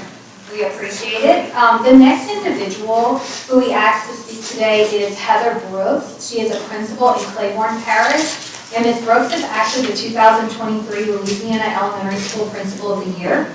And so she will be here, I believe, Wednesday to be recognized. But because of that, she could not be here today. But she will be here on Wednesday and eager to speak with anyone who has further questions for her. But she did send me something for me to read today to represent her experience as principal of her school. And so it says, to the members of the Louisiana State Board of Elementary and Secondary Education, it is my honor to write about the academic impact that Act 108 has had on my teachers and my students. Act 108, passed last year, requires early literacy training for all teachers and administrators of students in kindergarten through third grade. Claiborne Parish Schools chose an approved vendor for this training and offered our teachers a stipend to complete the required hours. I, along with many of my teachers, immediately began the online training modules and quickly realized how impactful this training would be. As a former first grade teacher, I have always felt well-versed in the right way to teach a child to read. However, my eyes were quickly opened and I knew that my teachers and myself must make some intentional changes in how we approach foundational reading skills. As I completed the training required by Act 108, I learned more and more about the science of reading. In the past, there have been conflicting views on how children learn to read, but extensive scientific research shows that there is a specific way that our brains learn how to read, and this science is often called the science of reading. The Act 108 training goes into extensive detail and instruction about this science so that educators of our youngest learners have a strong understanding of the systems and instructions that needs to be in place for all children to learn to read. What we have learned from the training brought to us by Act 108 is that we must use a systematic approach in teaching reading. This approach is built on being able to decode words, what most of us call sounding out, and understanding spoken language. When a child can decode the words on the paper, and they have the background knowledge to understand what those words mean, then that child will be a successful reader. The instructional impact that Act 108 has had on my teachers has been powerful and inspiring. The most impactful shift that I've seen is how my teachers are applying the knowledge of the science of reading to help specific groups of students. Small group reading instruction has been in place for many years, but now teachers are more aware of strategies to help each group. For example, one group may be very good at reading words, but has trouble spelling words. Based on our growing knowledge of the science of reading, we now know that group may need more extensive work in phonological awareness, which is the child's ability to hear and decipher sounds. As teachers continually monitor and collect data on a child's progress in learning how to read, they can pinpoint the specific area in which that student or group of students needs more targeted instruction. This means that teachers are able to use their small group time with a more intentional method instead of just using a one-size-fits-all lesson. The Louisiana Department of Education has recently created an amazing resource titled LIFT. This online resource is full of mini lessons that teachers can use for each skill that a child needs to be a successful reader. This year, we have set aside 40 minutes at the beginning of each day where students will receive intentional targeted instruction that is based on the science of reading. Teachers will be using intentional lessons where students receive instruction and practice that meet them where they are in the process of learning how to be a fluent reader. For most students, these lessons will be heavy in phonics and decoding, but other students may be working on letters and corresponding sounds, while some students may be working on oral language vocabulary. Targeted assessments will help us determine exactly what instruction is needed to create confident, strong, and fluent readers. Many of my staff completed the training required by Act 108 in the middle of last year. Because of this, teachers were only implementing their new knowledge surrounding the science of reading for half of a school year, but we saw a drastic change almost immediately. Students in the 2nd and 3rd grade who were still struggling to read kindergarten level books began receiving targeted phonics instruction, and almost immediately the light bulb started going off for these students. Children who had struggled to learn to read for 2 or 3 years were now picking up books and were able to read the words on the page. The smiles they gave us at the end of each page they read were amazing. Our DIBEL scores increased, and we had almost 30% of our 2nd graders show 18 months or more of growth in just one school year. I am so excited about the future of not only my students at Haynesville Elementary, but also the students across the state of Louisiana. I am proud of Louisiana, and I have seen firsthand the impact that Act 108 can have on teachers and administrators. Because of Act 108 and the knowledge that we gained from the training required, my teachers have such an incredible knowledge base of how a child's brain learns to read and how to target instruction around the science of reading. Research shows us that students who have poor reading skills are more likely to drop out of high school and are even more likely to become incarcerated. So the gains that I've seen in our students' reading ability these past 8 months makes my heart fill with joy, because I know that the way to truly change a child's life is to teach them to be a successful reader. Putting an emphasis on early literacy across our state will change the lives of our students. It will give them brighter futures where they can accomplish anything they put their mind to. Thank you so much for your time, and I apologize for not being able to read this letter to you in person. If you have any further questions or would like to talk about the impact Act 108 has had on our students, I would love to speak to you further. Sincerely, Heather Brooks, 2023 Louisiana Elementary School Principal of the Year. Mr. Garvey, before Ms. Weber speaks, I just want to ask if Senator Mills would like to make any comments today. You're the champ. You're sitting here with us. A politician's treat. But whether it was Senator Mills or Senator Hewitt or Reps Duplessis, McKnight, or Hughes, or some of the other champions we've had, we've built a coalition, so to speak, across the proverbial aisle around people trying to solve the literacy crisis that we're facing so that we can experience a true reading revival in our state. And it will take policymakers and of course, educators and parents and advocates all working together, but we believe that we can do it. And I just want to acknowledge you because you must feel affirmed today. I've enjoyed this. Thank you for the invitation, and Superintendent, it's a very impressive team you put together. Doctor, congratulations. Quite an impressive show. President Garvey, thank you, and thank all the board members for what you do. The public may think we bet big on this. Scientific reading is a mystery to them, but there's no gambling involved here. We know it works. Scientific reading will greatly improve our children's reading skills, learning skills. We've loaded up our teachers, I'm telling you, we're riding them hard. We're making them more valuable, though, in the same process. Their resumes are going to show great success in a relatively short period of time. We must retain, recruit, and remunerate our teachers reflective of their value. Thank you again.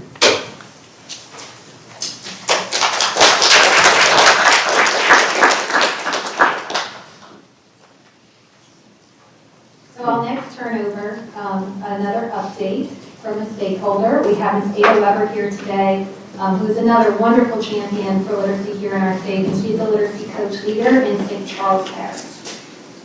Good afternoon, Dr. Bromley and the board. Thank you for this opportunity.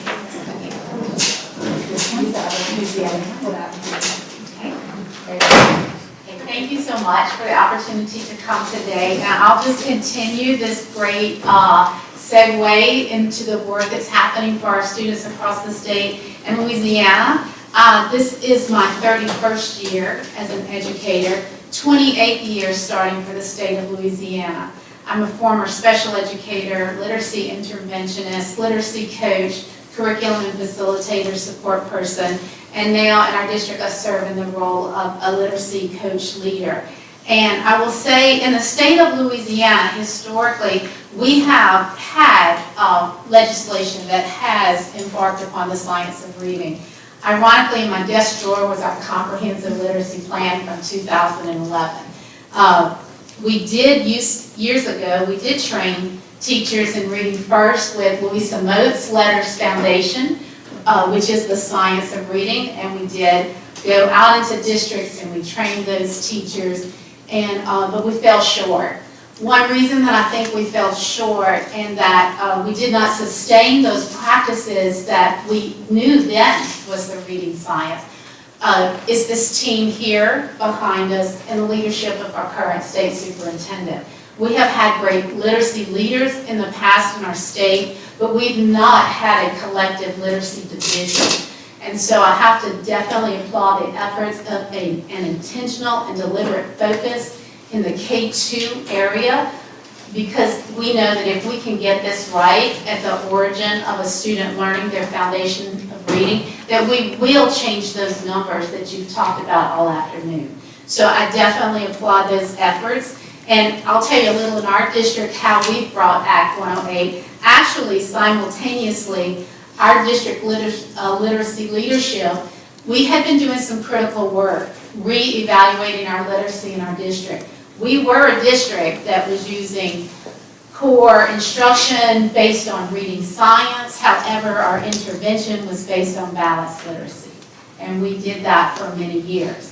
And so at the point of our struggling students, we were spending our time in core using reading science, and then we would take those students and take another pathway of trying to support our most at-risk, most struggling students. And about 3 years ago, our leadership stopped and said, we really have to analyze this data. And we are actually kind of contradicting the work They go to different pathways. So we began our own district literacy revival, and at the same time, the state was beginning theirs. So we were already we had already started looking at vendors to bring in to do our science of reading training. And so our assistant superintendent of curriculum and instruction reached out to the State Department, and that work was beginning there as well. Fortunately, I was one of the members of the ELA Collaborative because one of our issues was we are bringing in new teachers with practice that doesn't align with the work that we need them to come into our districts with. Creating lesson plans and developing units was not where we needed our teachers to come to us because now we had high quality, viable curriculum that we needed them to come in and be better consumers of that curriculum. We needed them to see how the science of reading was being developed in that curriculum so they didn't take those little side steps because unintentionally they didn't know that they were actually developing reading science. So we did reach out and we had the department come. We developed our leadership, we developed our own district literacy team. We took our literacy leaders in our K-2 world along with our curriculum staff, and we had already started our own district literacy team. We invited the LDOE, the literacy team, to come in and be a thought partner with us. We're doing this same work. We need to learn from each other. How can you help us do this? And so we did embark upon our Act 108. We did it a little differently. We were just a little step ahead. We knew that our first target were our administrators. If we were bringing this to our teachers, we had to have our leaders a step ahead. We had to have our administrators on the ground in those schools, knowing the reading science, knowing the language of the reading science, and then being able, because see, our district, we were going to be transitioning a paradigm shift from balanced literacy to reading science. And this, it takes a belief system change. So we needed to equip our leaders to be able to support those teachers because we were not just changing a mind, we were changing a belief system. And so we brought our leaders in for the summer and we had our first cohort. Every K-3 administrator was in that. Principals, assistant principals, all district leadership took that coursework together so that we were there ready to go. We started the fall with our teachers. Our first cohort, we targeted a population. We had to have every interventionist. If you were going to be working with our most at-risk students, you had to have this science training. Also remember, those were the interventionists that were teaching and supporting students in a different pathway. So they were the first people we had to equip, along with our special educators. We did a promotional video. We are the ones that provided the swag because these were now our literacy pioneers. They would become the change, the voices of change in our district. Along with them, we had spots left over to have teachers join. So that was our first 90 people to join that cohort. After that, the voice started changing, the language started changing. We had teachers who would say, now I see why the curriculum is doing this. Our goal was to make our teachers better consumers of the curriculum because we have a high quality curriculum that develops reading science. So I will just add one thing because I too did ask some of our leaders and teachers to give us a little bit of some testimonials. And one really, I think, sums it up for everybody. An instructional leader's most critical role is to ensure that all students receive scientifically aligned and evidence-based reading instruction to improve reading outcomes for all. As my school's instructional leader, I could not expect to lead systematic and systemic change with minimal knowledge of reading instruction best practices. I also could not expect teachers alone to transform deeply rooted beliefs and practices. Our training helped me to solidify my understanding of the cognitive processes essential for reading success. This was a huge shift in the approach to literacy instruction for my school and my district, a shift that has been confusing, challenging, and seemingly impossible at times. Investing time in strong science of reading aligned professional development gave me and my administrative team the confidence and knowledge to set priorities, share successes, and brainstorm challenges throughout our transition. We are all speaking the same language and moving in the same direction now, and our students are the beneficiaries of this hard work. All of our other leaders kind of said things very similar. So for those that need a more quantitative value, we were impacted greatly by Hurricane Ida, and we missed about 42 days of school at critical points of instruction for our students. When we came back in January, we launched a district initiative to supplement with more phonological awareness in our age 3 to grade 3, because now we were repairing and preparing from the pandemic and the hurricane. At the end of the year, our data for our kindergarten at Cadence reading, at the end of the year in 2021, 23% of our students were well below. At the end, after just launching in January, only 11% of our kindergarten students were well below. At the end of 2021, we had 51% of our students at benchmark, and at the end of 2022, 69%, with 33% in the above average category. In our PA, we had 87% of our students benchmark or above. So we know that we are changing the trajectory of foundational literacy in our district for our students. Thank you. Thank you. Mr. Gordon? Yes, sir. Mr. Morris? Yeah, so first of all, I think the people in St. Charles Parish are very fortunate to have you there. Appreciate your 30 years plus of service in this particular area. I want to take you back to the dark ages just for a minute. Previously, I had mentioned when I was learning to read that the summer reading list was a big deal, and it was the norm. So, you've got 30, you're not quite to the dark ages, but you've got 30 years of experience. So I'm curious what your thoughts are on that. In my view, I see parent engagement, I see addressing the learning loss over the summer, you're keeping kids engaged. From your professional view, can you just comment on that? Do you see value there? Is it doable? Is there a best practice there we could talk about? Can you give me something, 21st century? Well, I will try. We have a summer boost program for our students, and so we do engage them in summer reading and in literacy. And we do provide those resources for our students. And I think as far as this, let me just look so dry. Yeah, I'm so sorry.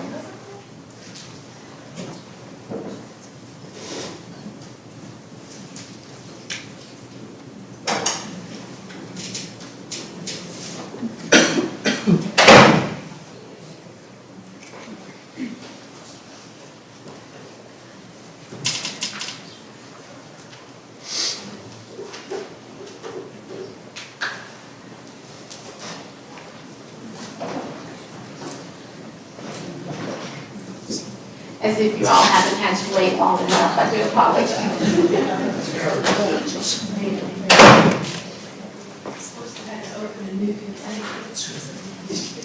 I apologize.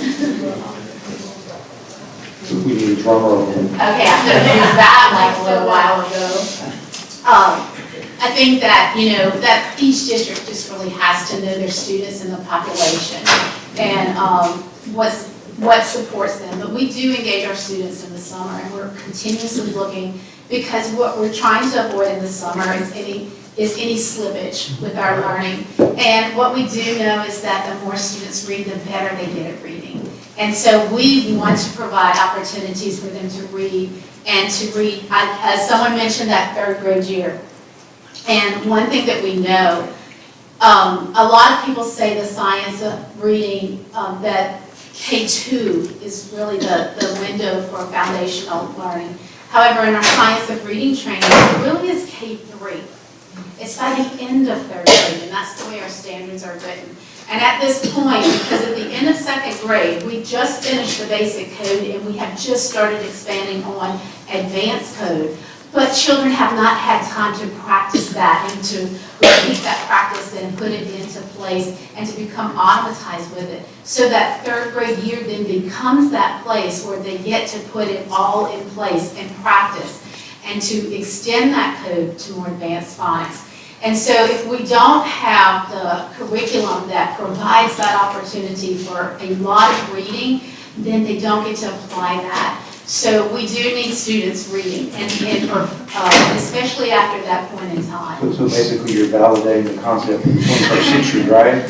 I'm trying not to set an initiative or policy here. However, I was that summer reading kid at the library that read every book. So I think the more students, what I will say is the more students read, the better they get to apply those, the system, the code, and phonics, and then they become better readers in that. So Dr. Chase, is there any chance that your team could come up with a really cool acronym for a summer reading program if they got a best practice? Yes, Mr. Morris, we're very good at cool acronyms. Thank you. Okay, pack water now, I'm ready to go. Thank you again. And I would like to also thank you all because our state literacy division definitely is doing the work.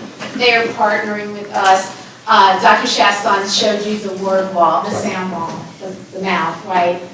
I actually reached out to our vendor because we have teachers now that they're taking the science of reading and they want to use that. So I reached out to our vendor, hey, this is a product that, do you have anything? We want to stay within our curriculum, right? And we exhaust our core resources. And they said, that's a really great idea. And I said, okay. And they said, well, if you guys make it, let us know and we can share it with other districts. And so my first thought was I reached out to Sarah Stolman and I said, Sarah, I said, this is something that our teachers are having. And I said, you know, do you guys have any resources before I sit and make this? And she said, yes, we do. And she sent me the whole system. And so we were able to start distributing that. So we have just really worked in tandem with this literacy division. We have brought them into our district.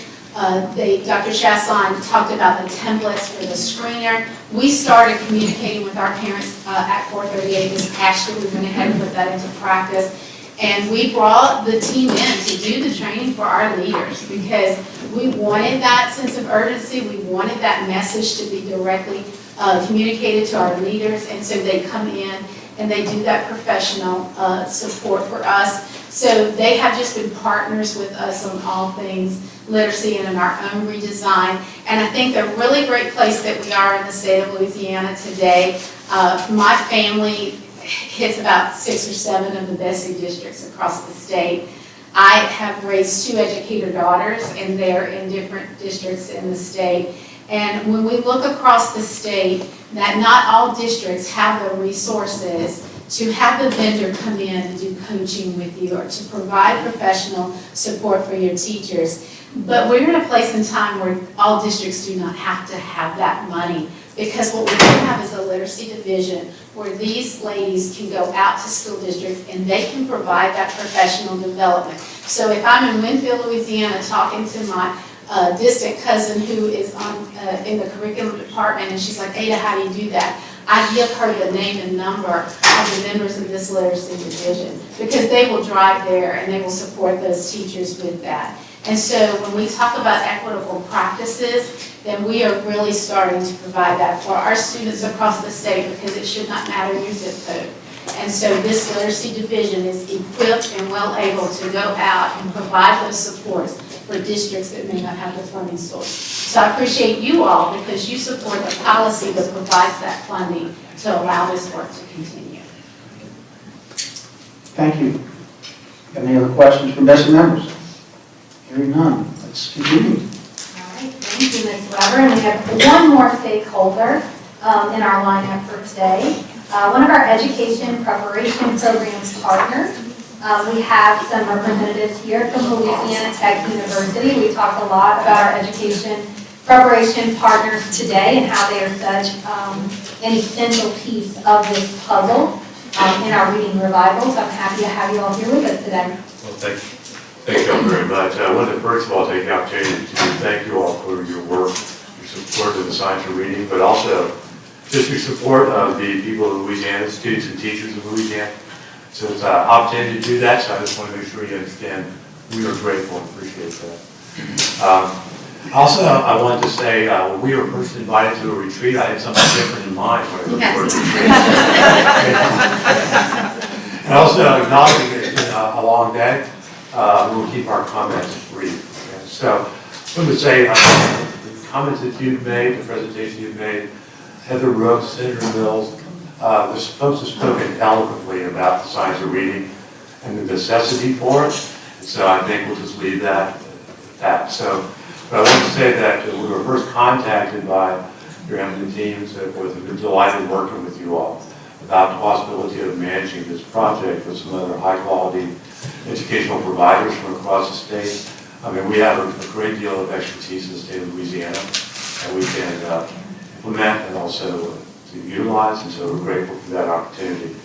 And I want to do something, creating high-quality, engaging, robust work that is data-driven and provides us an opportunity to collect data instantly and rapidly and so forth, and use that data for assessment purposes and to tweak, some really high quality using instruction that's using adaptive and distributed learning processes that I think are the 21st century way of doing things. And so we have an excellent team of faculty at Louisiana Tech University, as I'm sure other universities believe the same thing, and they did.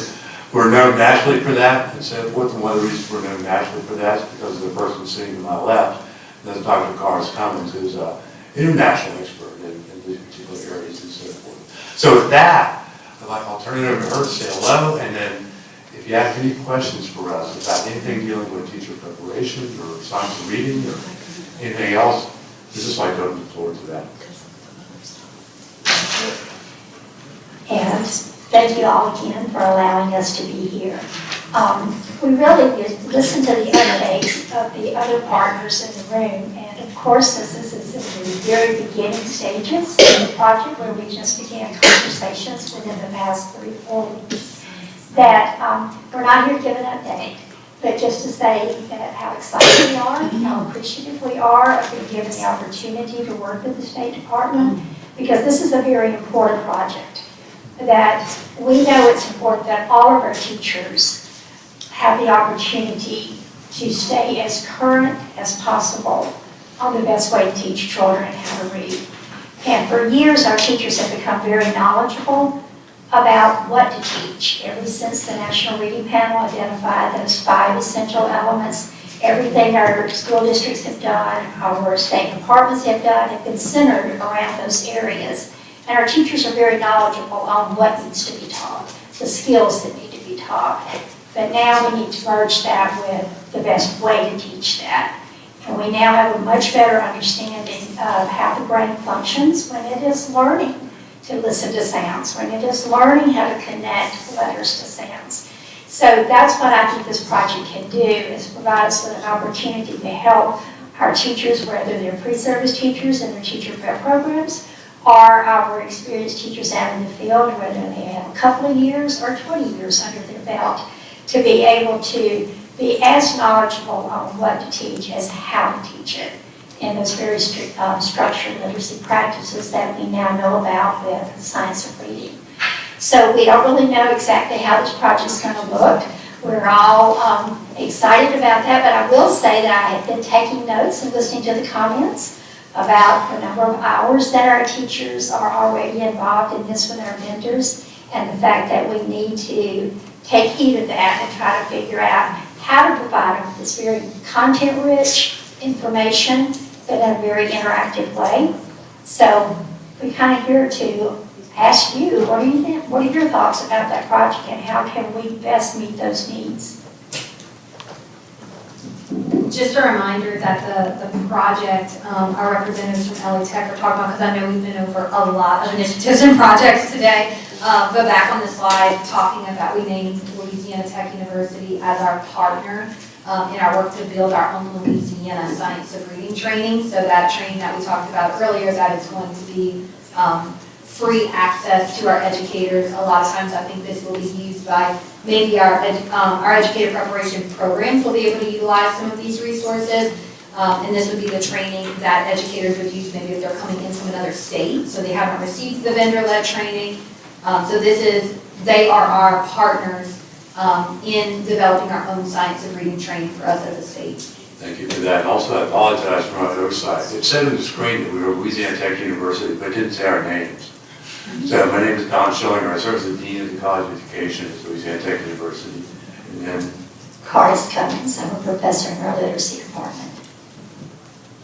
Thank you. Do we have any questions for our speakers?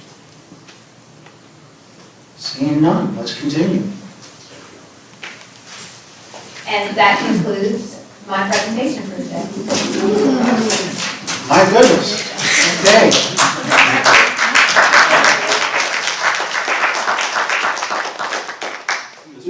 Comment cards, but before that, let's go to the superintendent. Before that, I just want to, Dr. Chasson acknowledged her team, but I just wanted to acknowledge Deputy Superintendent Chasson for her work today and her stamina over 100+ hours to talk about the reading revival that we're all going to experience and make happen together. So thank you for that, Dr. Chasson.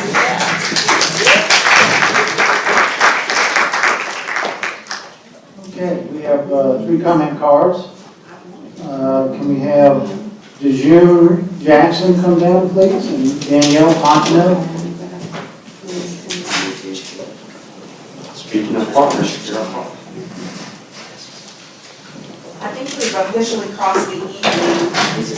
Yes, ma'am. Yeah, I think we've officially crossed the evening hours. I got a confirmation, yes. So we've been here quite a long time. And thank you, Dr. Chasson, for your information and update. So I'm Dejanay Clark Jackson, and I serve as the Vice President of Program Development at the Center for Literacy and Learning by way of former university disabilities facilitator, classroom teacher, school counselor, student service coordinator, certified academic language therapist, or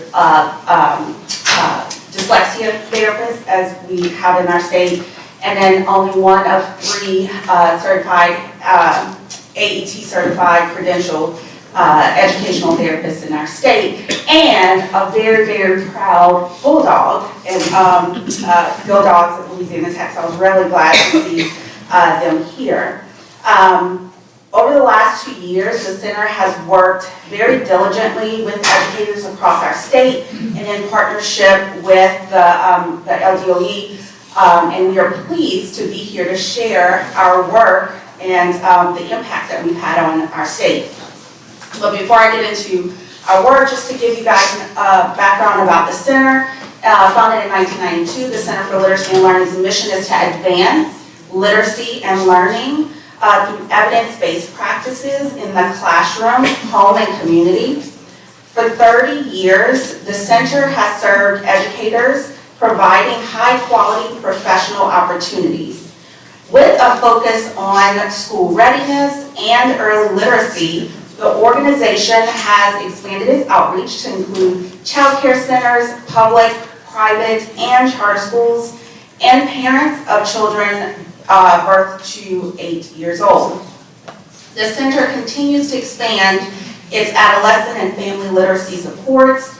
Headquartered in Metairie, the center opened its satellite offices in Baton Rouge and Alexandria on the campus of LSU. As collaborative thought leaders, thought partners, we proudly share our combined 300+ years of experience in education. We actually have staff that represent voices on the Louisiana Early Literacy Commission, the Early Child Care and Education Commission, and the Louisiana Special Education Advisory Panel. And so our center's vision is that everyone is empowered through literacy. Our mission is to advance literacy and learning in the classroom, home, and community.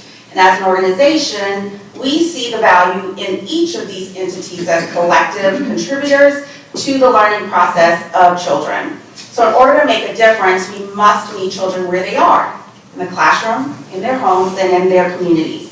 And so the need to bring awareness and training opportunities to each of these areas creates a system of literacy that wraps around the child's learning environment.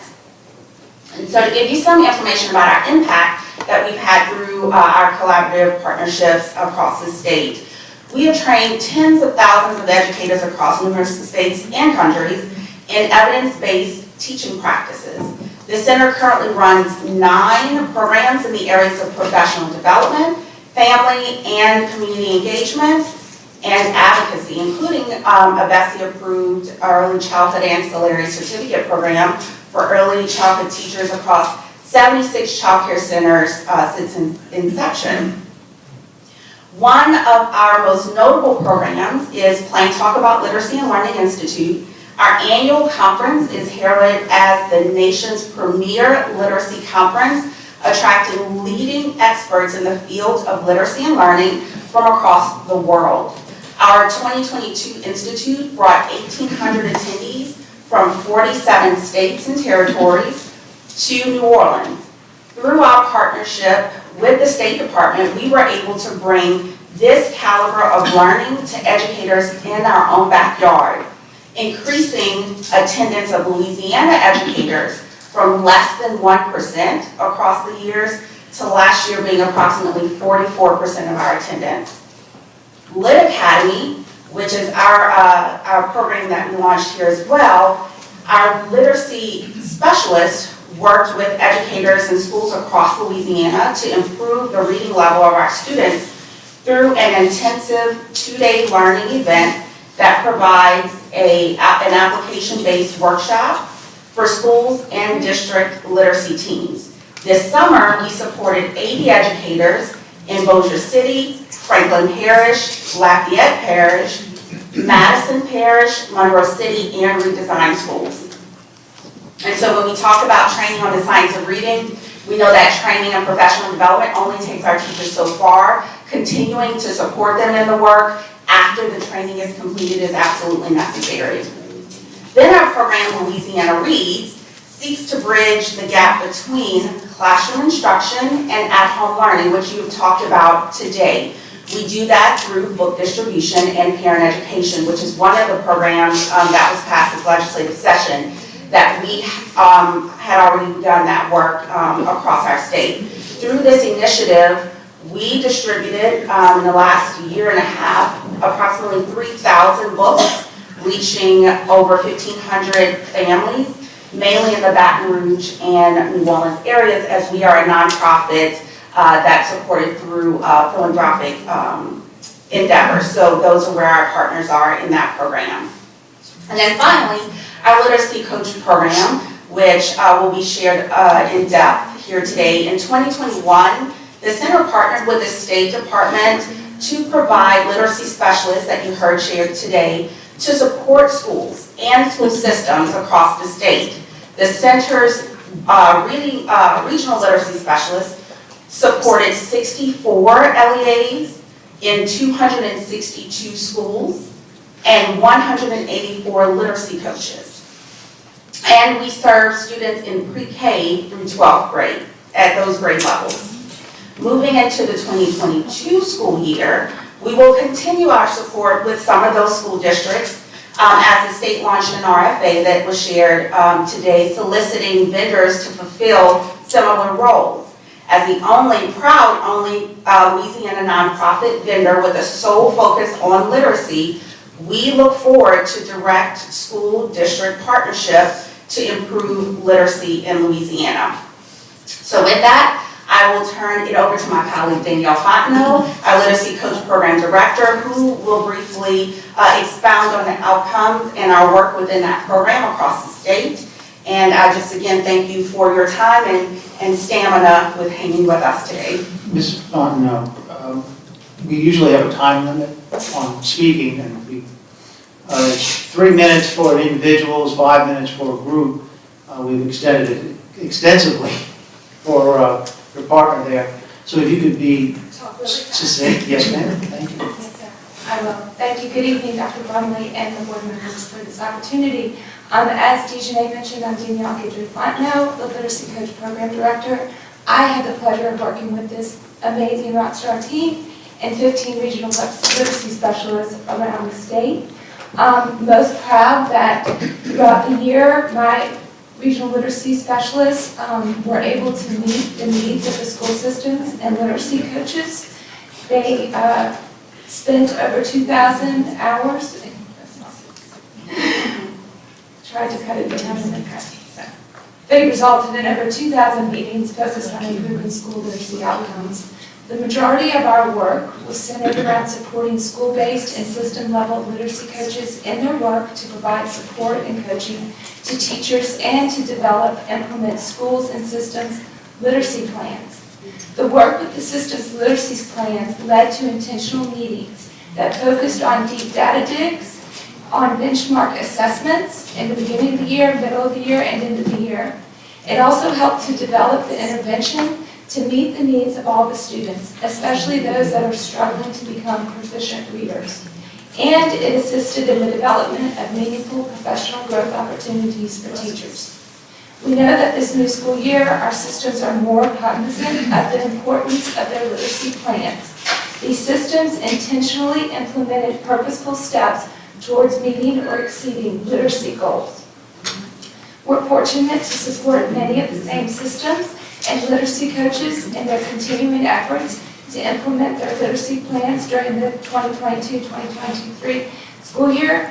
We know that this continued partnership will undoubtedly positively impact student growth and achievement. Thank you for giving me this opportunity to speak on our impact. Okay, Ms. Jackson, you're with the Center for Literacy and Learning. Can you sum up in one sentence what you would like us to remember about that group? That's going to be really hard, but I'm going to try. The center provides the support necessary for the implementation of all of these efforts that you've heard today so that we can change adult behaviors that result in student behaviors change and growth. Very good summary. Thank you. The next speaker is Keith Corville. Last speaker.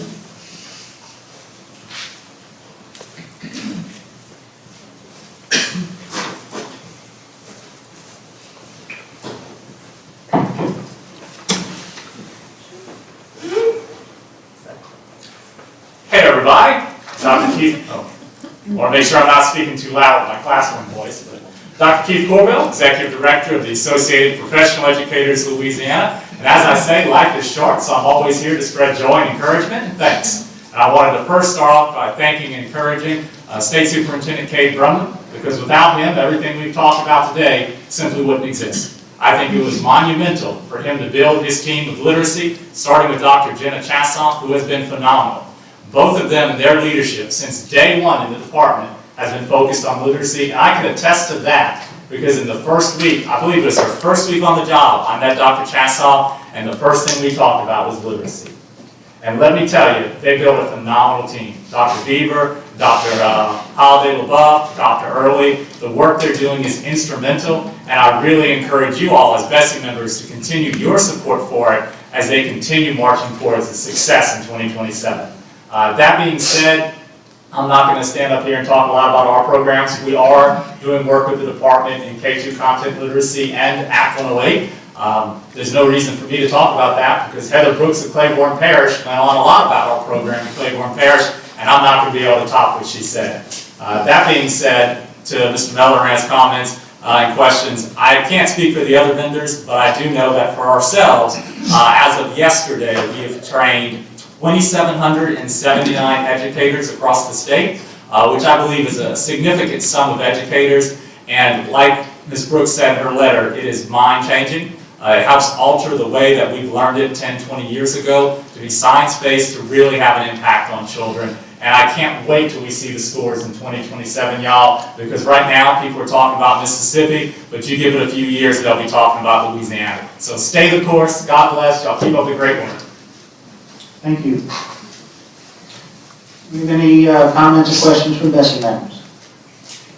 Hearing none, we have a motion on the floor. Do we have any objections to the motion to receive? Hearing none, motion carries. Next item. Close your agenda.